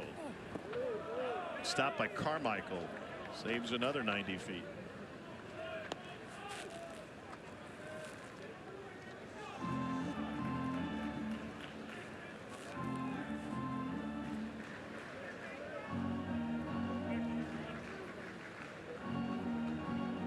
Tennessee and Alabama combined for 30 hits in game number 2 of the day and 25 runs. Volunteers won 15-10.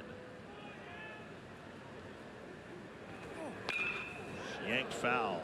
All right, here's one for you. We talked about this off the air. Arizona State, BYU earlier today. Arizona State on the mound struck out 18. It's pretty good. At the plate, they struck out 2 times. And they're done. They got beat 2-0. And they got beat.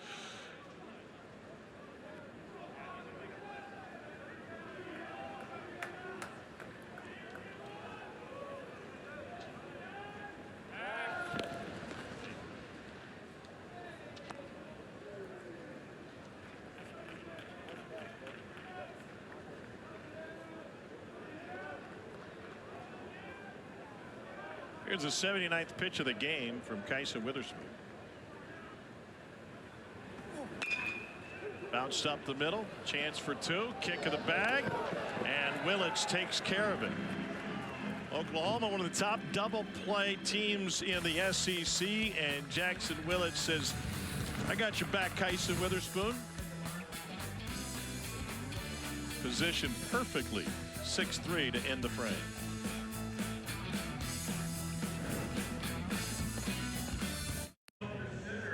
Makes it normalized. Yeah, it DJ does. Radke. And it's the advantage I think you should get for finishing top 4 in this league. Set your rotation however you want. Georgia will go back to bullpen. DJ Radke on for the 21st time this year. Primarily fastball slider. More sliders and fastballs.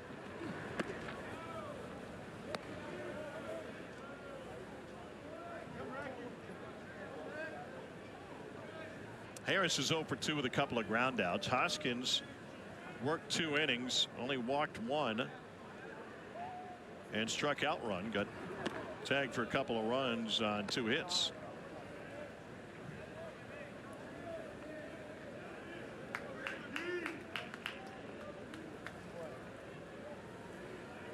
Ball and a strike to Harris.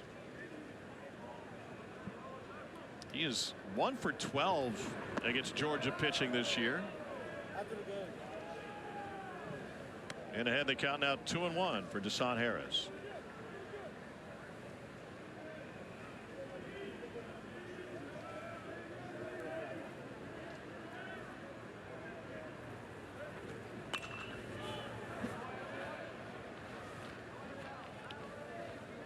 Nice catch. Did you see the kid who made the great catch in the Tennessee game? I met him. Wow. He was up on the SEC Now set. Yeah. Met him on the way down. I think he got another ball during that game when he was sitting on a set.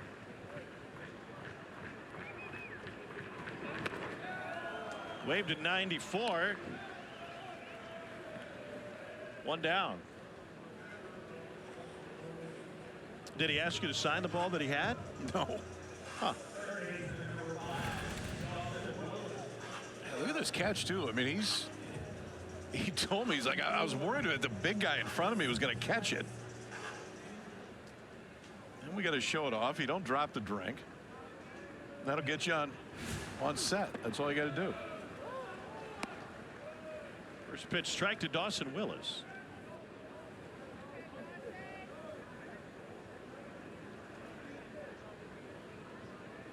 I hope he's got school on Tuesday. Make it easier for show and tell. But if summer's already started in his district, and might forget about it by the time he gets back in. Oh no. No, the beauty is you don't even have to bring the same ball. I mean, you can tell whatever story you want. Just bring a ball to show and tell. True. They showed it on TV. I caught it. Willis sends this one into left field for his first hit. He'd really been scuffling at the plate. 2 for his last 32, so that one will feel good. Just keep the bat in the zone long enough and good things can happen. Got a slider. It's moving out of way and right off the end of that bat. Wood bat's in half right now. That one had just enough to shoot it to left field for a 1-out single.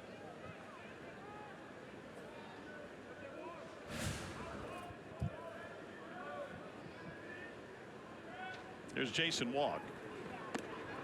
Breaking ball in for a strike. Walk 0 for 3, couple of strikeouts.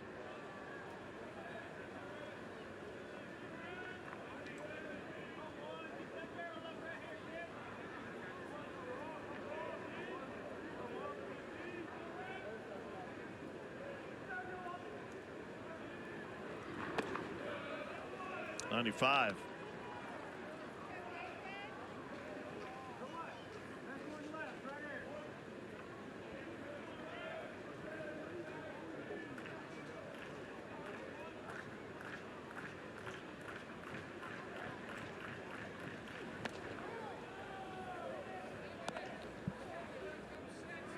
Fastball missed inside.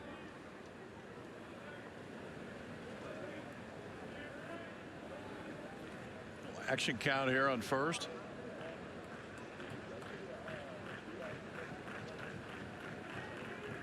Not going. Ground ball to the right side. Branch. And they got him. Black to Branch to Adams. First double play of the night.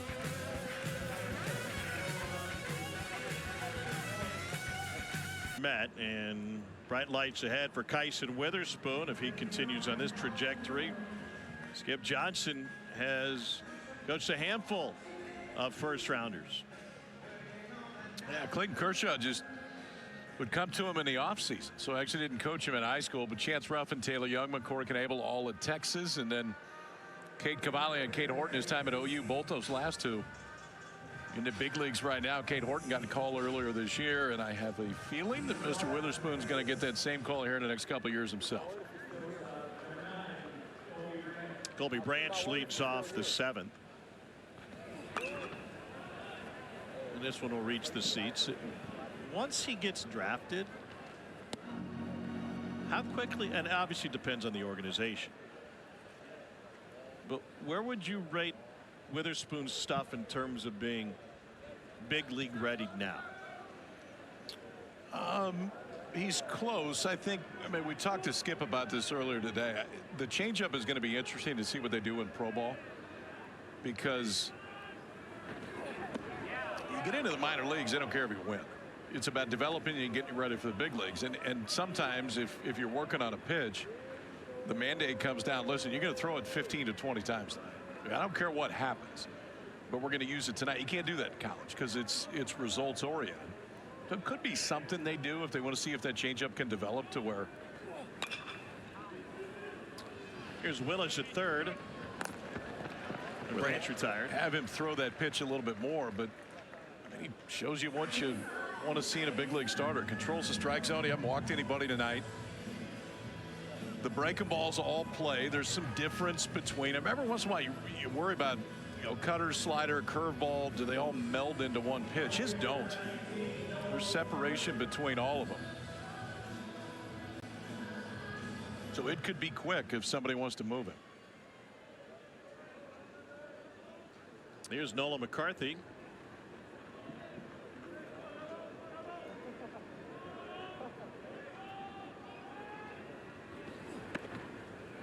Think back to when David Price got to the big leagues and the Rays had him on a fast track and started him out in the bullpen.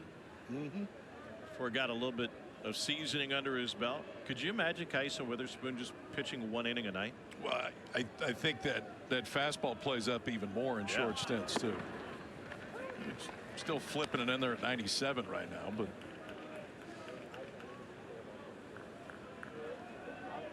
this will be his 85th pitch of the night.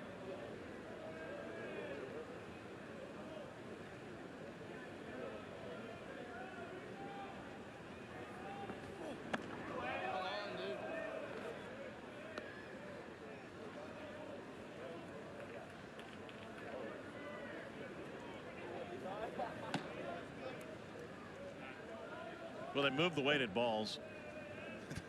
they hurt us. They cleaned up down there a little bit. Either that or they're playing bocce. That's certainly a possibility. It's absolutely a possibility. You got a lot of downtime down there.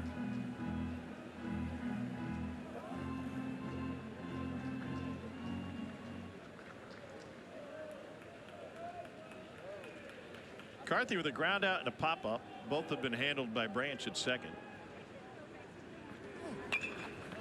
And this one won't reach him. Breaking out from behind the plate, Carmichael.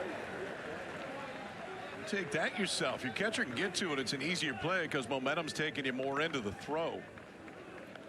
And this is the catcher's call. If Easton Carmichael wants it, he's going to call it early. He did. Kyson Witherspoon peels off and lets his catcher surround that, get it on a bare hand, throw it like a third baseman. 2 quick outs again in the inning for Witherspoon.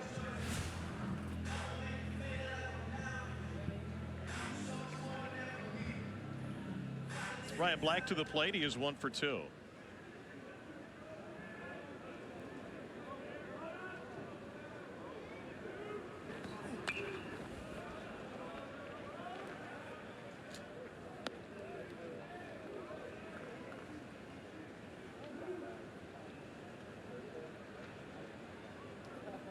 7 home runs and 16 driven in for Black.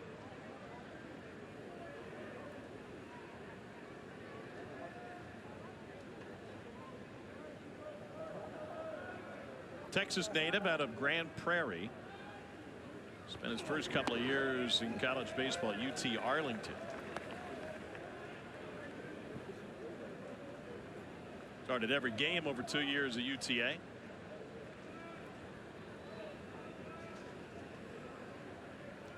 Got the shift on against him with 2 strikes.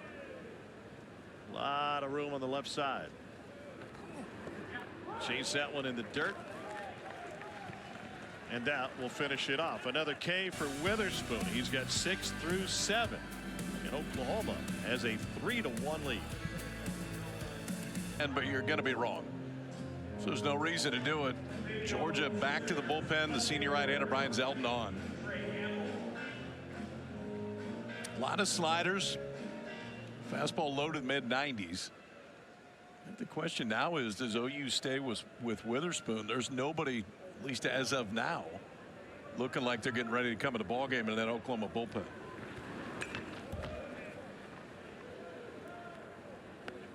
Gamble fouls off the first, 0-1.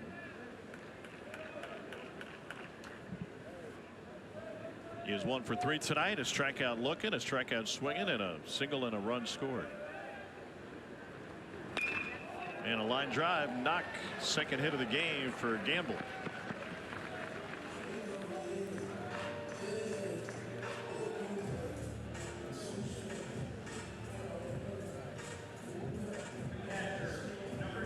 Zeldin's last outing came against A&M 6 days ago. He allowed 2 runs on 3 hits over 3 innings. He struck out 4 in that game. It was a 10-6 Georgia win. And his 53 pitches were a season high in an SEC game. Gets Carmichael to foul one off.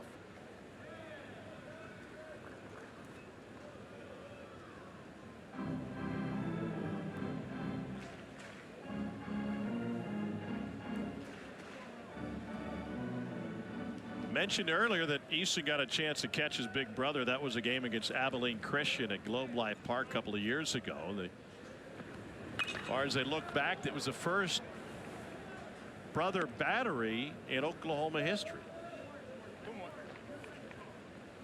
Pretty cool for a pair of brothers that grew up coming to Oklahoma football games.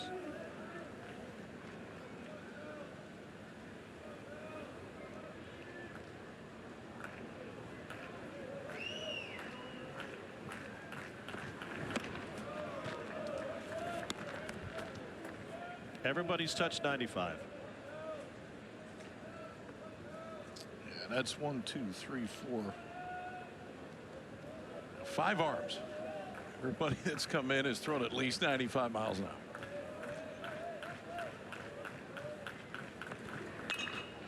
Fly ball, well hit right field. McCarthy makes a running juggling catch, and Gamble has to retreat to first.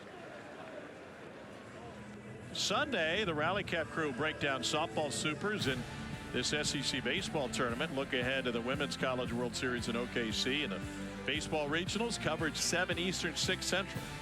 The SEC Network, and as always on the ESPN app.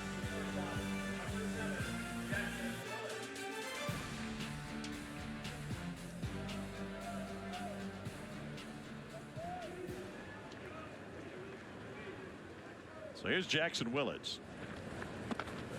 First pitch breaking ball for a strike. Has OU attempted a stolen base tonight? No. I'm going to see that happen very often for this Oklahoma team.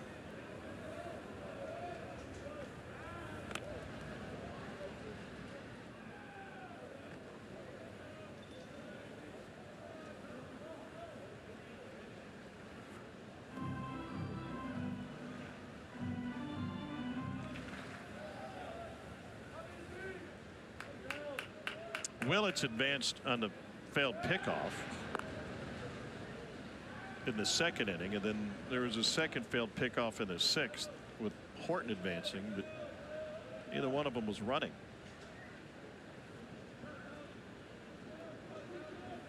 Gamble 11 for 13 on the year.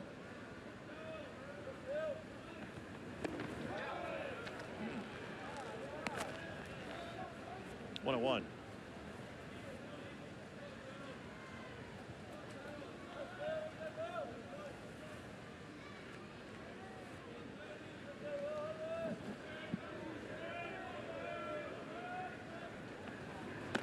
I tried a trick.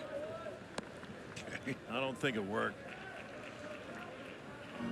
Sarah Tamer, who takes care of us all week, production coordinator, texted and asked us if we wanted food between games.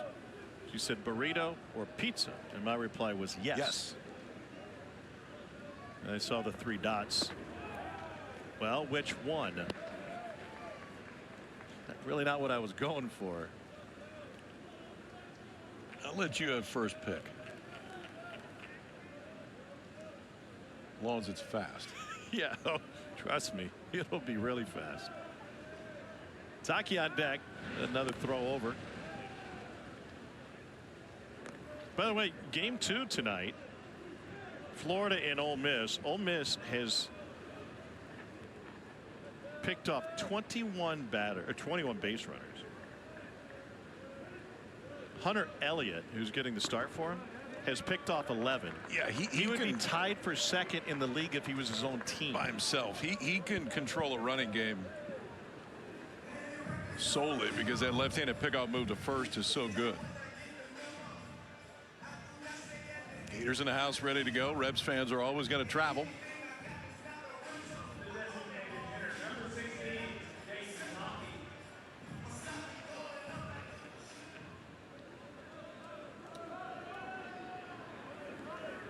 Here's Dayton Taki with 2 on after the walk to Willits. Taki is 0 for 2 with a strikeout and a ground out. And he looks at a breaking ball for a strike.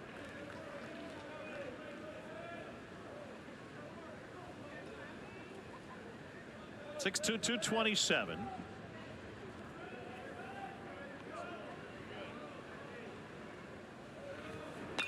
And he bounces that one up the middle. Branch has it, wins the race to the bag, and sidearms across to finish off the double play.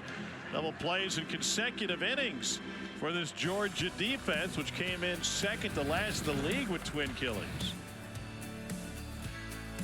Branch makes it work. Dogs looking for some offense.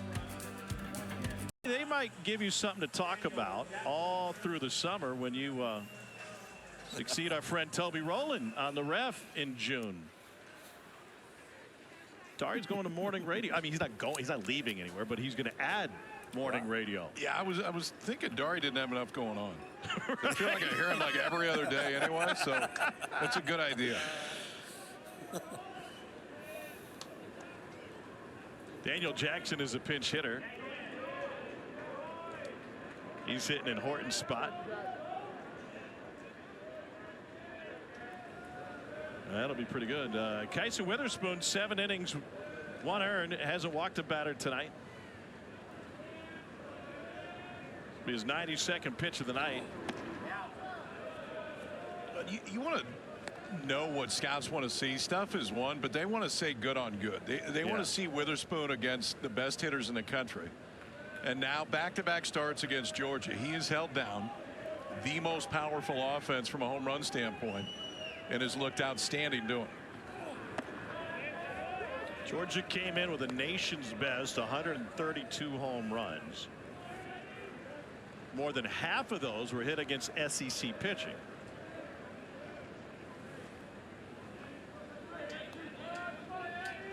Held to 1 run on 4 hits so far tonight.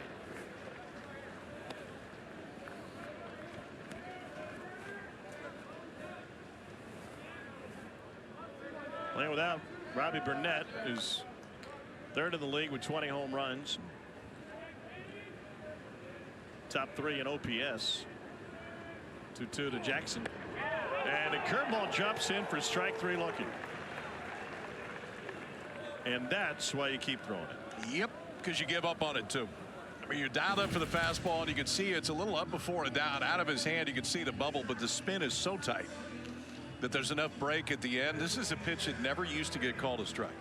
The breaking ball that's up in the zone, it's not maybe exactly where Witherspoon wanted to throw it, but you're usually not going to get a swing. You get that reaction.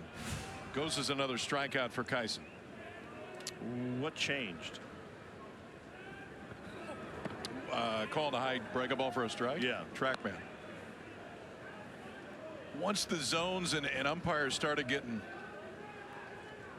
judged and graded by what the feedback is from TrackMan, that ultimately you realize that that pitch is a strike. It comes over to a spot that should be called a strike, but historically it was a mistake. It wasn't intentional, so a lot of times guys wouldn't get the benefit of the call.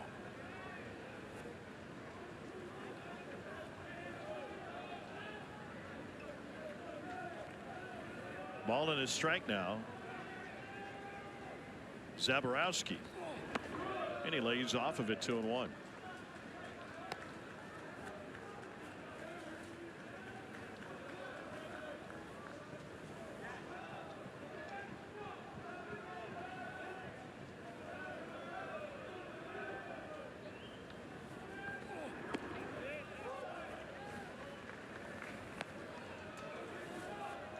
Next pitch will be 100 for Kyson Witherspoon tonight. It'll be the 6th time this year that he's got 100 or more.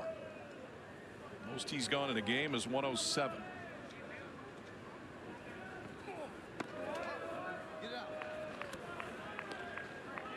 Thrown on this Wednesday. Oklahoma headed for a regional next week, and so the next time he would throw would be Friday. And barring something wild, there's no reason he wouldn't throw game 1 of the series of their regional. And he gets a strikeout of Zaborowski. K number 8. Key number 8, now 3 in a row. Just 4 base runners tonight for Georgia. Leadoff single by Zaborowski in the 3rd. The only run, he came around to score on the sac fly. Witherspoon has had his A stuff from the jump today.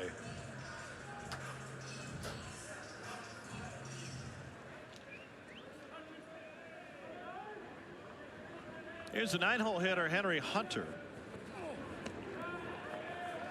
He's really leaning on the breaking ball now. And you can see the velo difference too. Man, that's 76 miles an hour on the curveball. The fastball's been up to 99 tonight. That is not easy.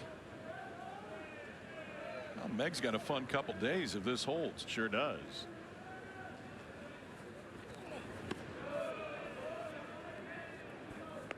One ball, one strike.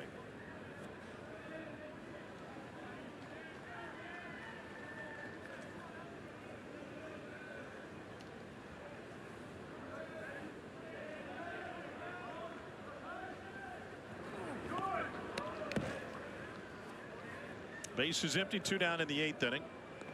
One of the biggest signs of fatigue, and now Witherspoon getting to next pitch would be 105. Again, the most he's thrown this year is 107. Is how big are the misses?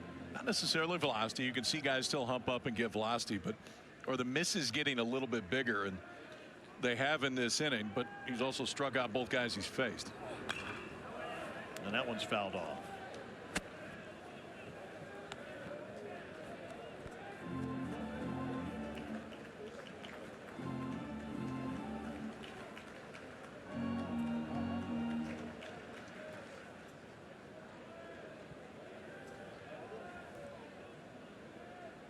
Here's the 2-2 with a shift on to Hunter.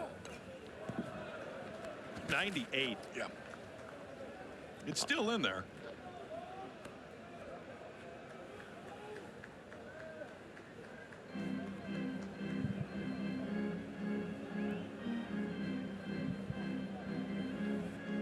She's seen this show before, and so has he.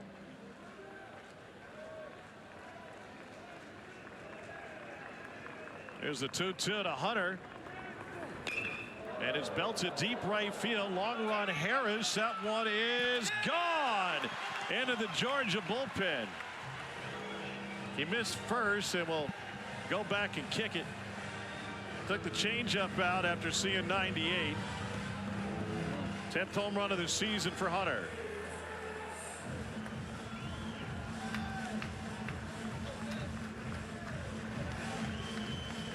And all of a sudden, we've got a one-run game. For Kyson Witherspoon, 6 home run he's given up this year, and for Henry Hunter, that gets him into double digits. Extends that Georgia lead in home runs across NCAA baseball. I think that will probably be it. Skip Johnson was given a chance to get through the inning. You can see that changeup that just doesn't quite get there. Misses on the inner half. It's a lot of swing and miss in Hunter's swing, man, but when he gets it, it's got a chance to go. 9-hole hitter with a solo home run makes it a one-run game, but Kyson Witherspoon spun another gem. Oklahoma is 22-0 this season when leading after 8 innings, but they're going to have to hold on tight for this one because it's back to the top of the order, and a power hitting Slade Alford as Hunter connects for the nation's best 133rd home run of the season. Jason Bowden will be the new pitcher for the Sooners. We'll give you his numbers and background when we return. Kyson Witherspoon with a nice ovation from the OU faithful.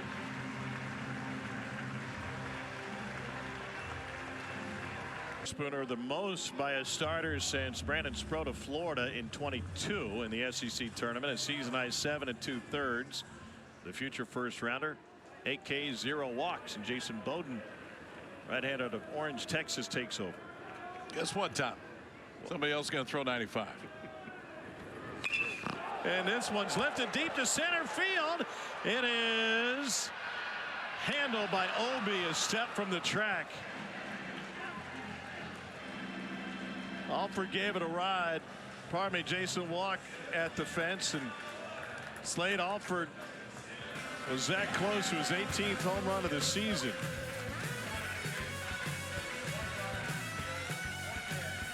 We got a one-run game headed to the ninth. Team this year, and I mean, he showed you from pitch one all the way, honestly, until the end. Why? He's got a chance to pitch for a long time. The stuff played 5 different pitches from Witherspoon tonight. He works into the 8th inning.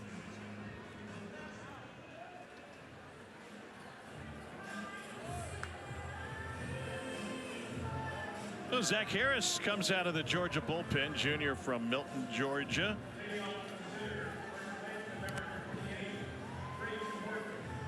He'll start with Braden Horton.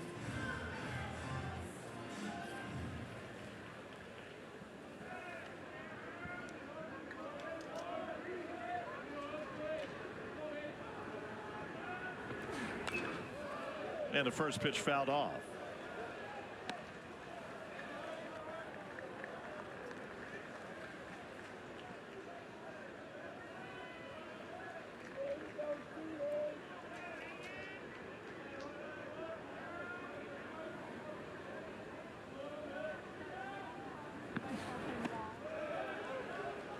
Couple of defensive changes for Georgia here in the 9th inning. Daniel Jackson has stayed in the game in left field, and then has shuffled some guys around.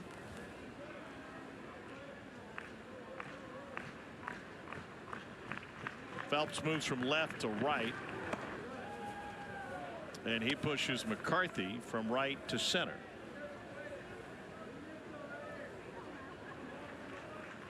Ball and 2 strikes now to Braden Horton. Horton's driven in a couple. A sac bunt, a sac fly, and an RBI single, and he lofts this one into the seats on the third base side. And off the carom, who's going to make it? Oh, jump ball. That dude could play some 500. Oh, a lost start. Used his body there too. Oh, he just deked him? Like, boxed him out? No, actually, I'm not giving it to you. I'm going to keep it. 1-2 to Horton.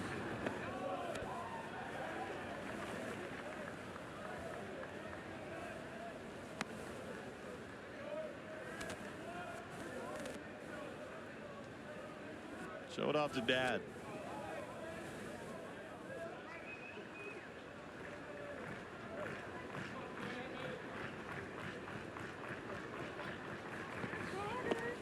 Swing and a miss. Well, down in the ninth, peeking ahead to the Georgia half of the ninth, trailing by at least one. They'll have 2, 3, and 4 hitters due up. Phelps, Adams, and Colby Branch. Here's brother Kyle Branch.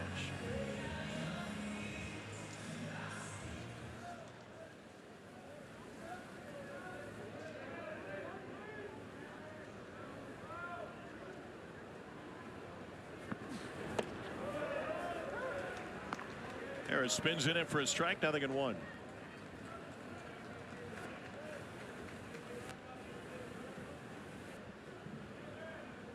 Kyle was also a football player, Lovejoy High School in Lucas, Texas. Out of the count after missing on 97.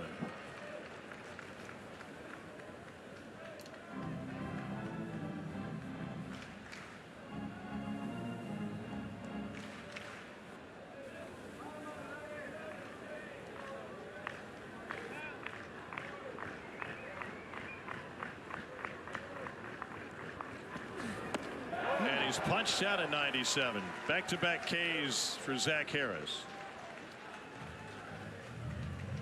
There's a changeup to strike out Horton against the left-hander. This time that low arm slot. Fastball's going to run back over the outside part of the plate. Freezes Brand. Zach Harris has come on and struck out the first 2 he's faced. So you talk about spin efficiency with Witherspoon, sometimes was as high as 98% on his four-seamer. The spin efficiency from Harris that time, is that what creates the run, or is it more arm slot or a combo? It's definitely a combo. I mean, the slot's a little bit lower, and he's trying to make the ball run arm side. So take that 2-seamer and just let the spin take over.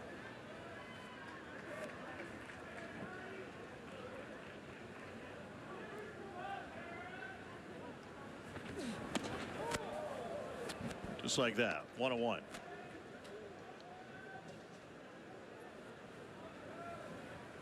Son Harris is looking for his first hit tonight. A couple of comebackers to the pitcher. It's a 4th different Georgia pitcher he's faced tonight. Close, but Eddie Newsome didn't go for it.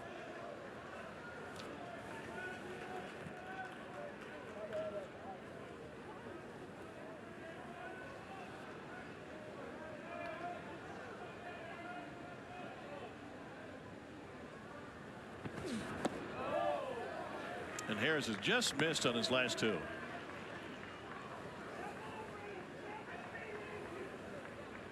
This is give me a new baseball.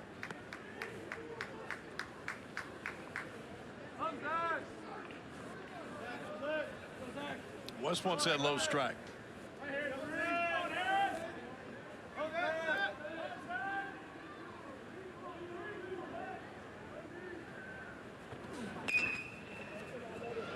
Black backhands off balance to first and too late. And great hustle down the line by Desan Harris to beat it out with 2 down in the ninth. Harris from the left side, a ground ball up the middle, so his momentum's already taken him towards first. It's pretty well done by Ryan Black too. 1 extra step, but I think even if he throws it on time, Harris is going to beat it. He's on there with a 2-out single here in the ninth.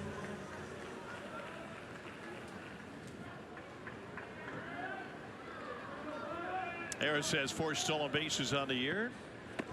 The first pitch up and in to Dawson Willis. 1 for 3 evening for Willis.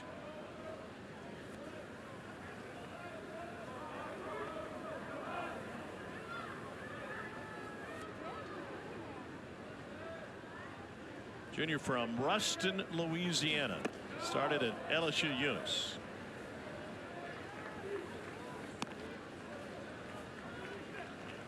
Last year was a Division II Defensive Player of the Year.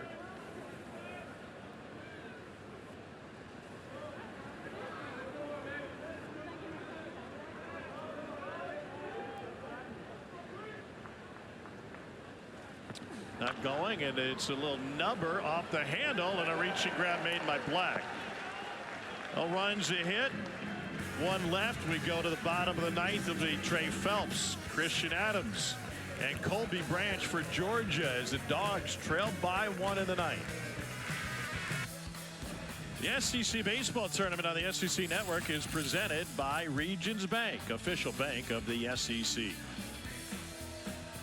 Kyson Witherspoon was magnificent tonight. 7 2/3 innings, struck out 8, did walk a batter. The Oklahoma Sooners haven't lost a game this season when leading after 8 innings. Meanwhile, Georgia's got a pair of comeback wins when trailing entering the ninth. Well, OU hasn't lost a game when leading into the ninth is because of the guy that just came trotting in from the bullpen, Dylan Crooks. 13 saves on the year. Did work last night. The 1-2-3 ninth, not in a safe situation through 18 pitches.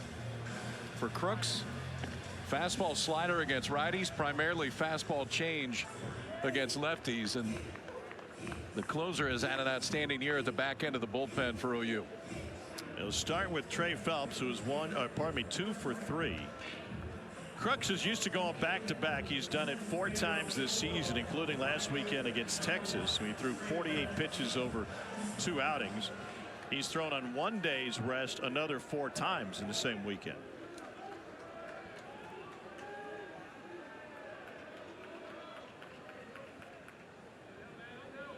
One run Oklahoma lead. Here's Phelps. And a first pitch slider for a strike.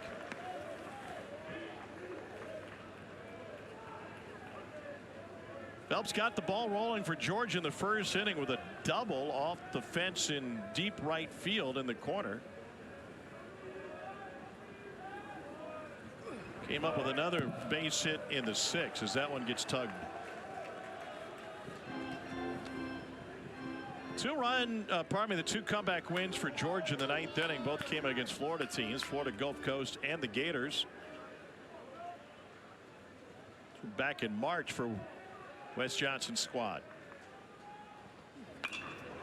Sky high to the right side. Harris in, Branch back. Branch calls him off. 1 down.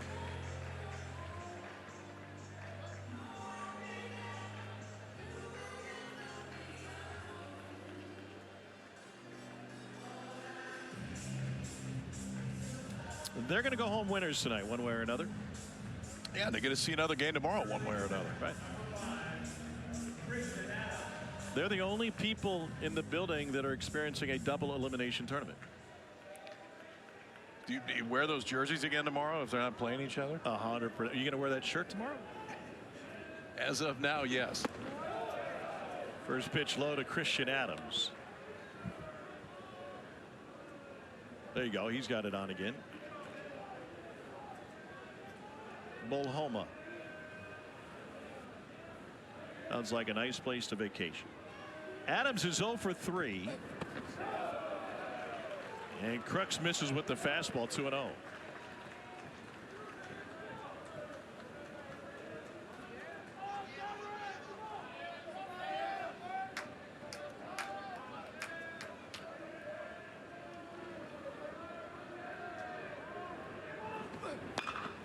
Pull to the right side and into the leather of Branch. 2 down.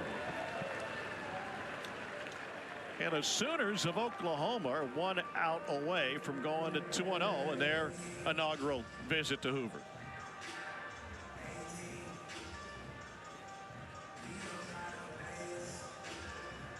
And now Colby Branch. Well, if Georgia fails to come back here, remember this is a single elimination tournament now, and they'll head back to Athens and get ready to host a regional. They'll likely be a top 8 national seed. Be their 7th time in program history to be a national seed. Last year their 7th overall seed. And even though it doesn't always run parallel, they've been a national seed the same number of times they've made it to Omaha, 6 times. 1-1.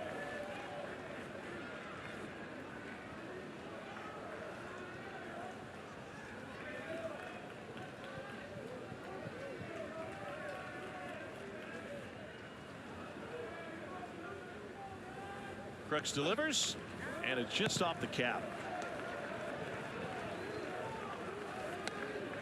If this is it for Georgia here, they don't mind going home. 30-4 this year at home for Georgia.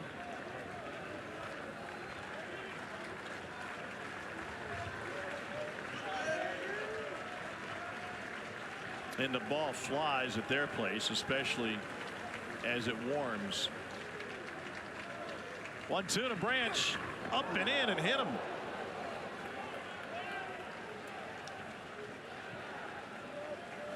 Doesn't happen very often. It's only the 4th batter hit by Crooks. Just trying to reach back on a 2-strike count. Elevate the fastball, throw it by Branch, and just let it go a little bit too early. You can see that arm side run the minute it comes out of there. Looks like at least on the front end it caught that elbow pad for Branch. So Georgia plays on right here. For a team that leads the country in home runs this year, one of them right here would walk it off. Nolan McCarthy is 0 for 3 tonight. He's got 10 home runs on the year. And sends this one to the right side. Kyle Branch has it, and Oklahoma holds on. The Sooners live to play another day in Hoover.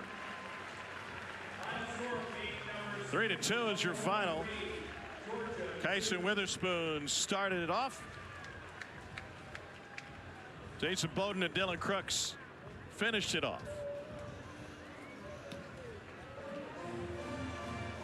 They'll wave hello, and they'll continue their vacation here in Hoover, Alabama. Well, Boomer Sooner in the background. I think you see why Oklahoma can be dangerous in the postseason because of the right-hander that was out there today. So they move on. They get Vandy Thursday night in the late game. The UT. We can have that battle all night tomorrow. You can hear Chris Burke yelling about it already. Oh, yeah. We still got one more to go tonight. We'll have